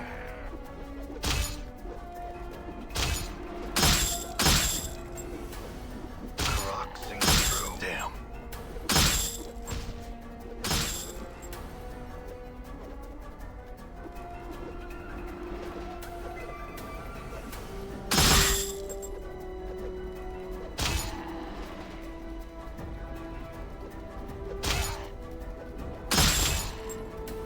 Damn it!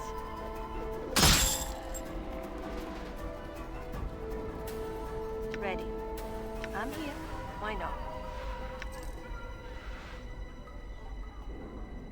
All right. Aye, what?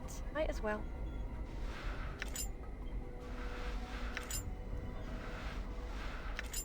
Well, that's a bunch of people I don't need to talk to, I guess. They're all dead now. They're all dead, Dave.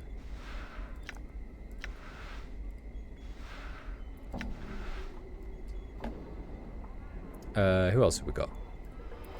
Wagon's ruined, empty some things.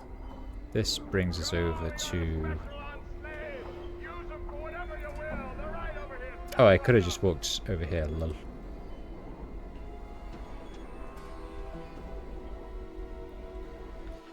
This goes to the print shop. Someone wanted me to come here, right? I'm almost certain. Where the fuck is the door? Come on, we got a special on slaves. Use them for whatever you will. They're right over here. Step right up. This lad looks like he's in a hurry. He looks at you resentfully as you detain him, and he's obviously in a hurry to leave. Who are you? He says, don't know, and leaves. What can you tell me about the area? Don't know. Have a few questions? Don't know.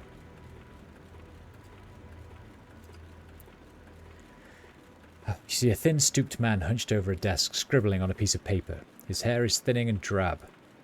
Don't know, goodbye, yeah. Drawn back into a ponytail, his thin spectacles adorn his hooked nose. His age could be anywhere from his early 20s to his late 40s. He doesn't look up as he speaks to you. What do you want? Make it quick. Who are you? My name is Penn, Burke, and your question answers mine. You had no idea this was a printing shop before strolling in, and now you've decided to make it your personal quest to waste not only your time, but mine as well. What do you print? Books, pamphlets, handbills, words, letters, whatever. Though I don't do racy prints, and I won't fulfill any perversions you might want, nor do I care to ask. Alright, dude. Do they have to do with work? Yes. Giltspur asked me to deliver this handbill to you so you can print a few hundred copies. I'll have it for him later. Go tell him. Yes, I'm missing a skull. That's how it looks from where I'm standing too. I'm serious, a companion of mine has been stolen. Then you might want to go ask around for Lawthor, Master of the Bones. Word is he's got quite a nice little library of skulls. I don't know where to find him though, and even if I did, I wouldn't tell. He knows more about magic than most Burks ever dreamt, and I won't be the one to cross him. Now get out. Well, no. Don't you ignore me. He waves his hand and you find yourself outside the shop. What the? What? Alright, so we've got the warehouse we can go to. This, like, weird siege tower.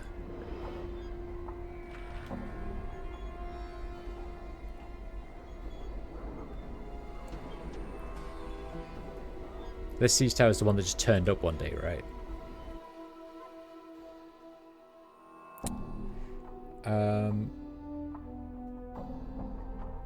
I think what I'll probably do... I need to go get food, to be honest. I need to go get some dinner.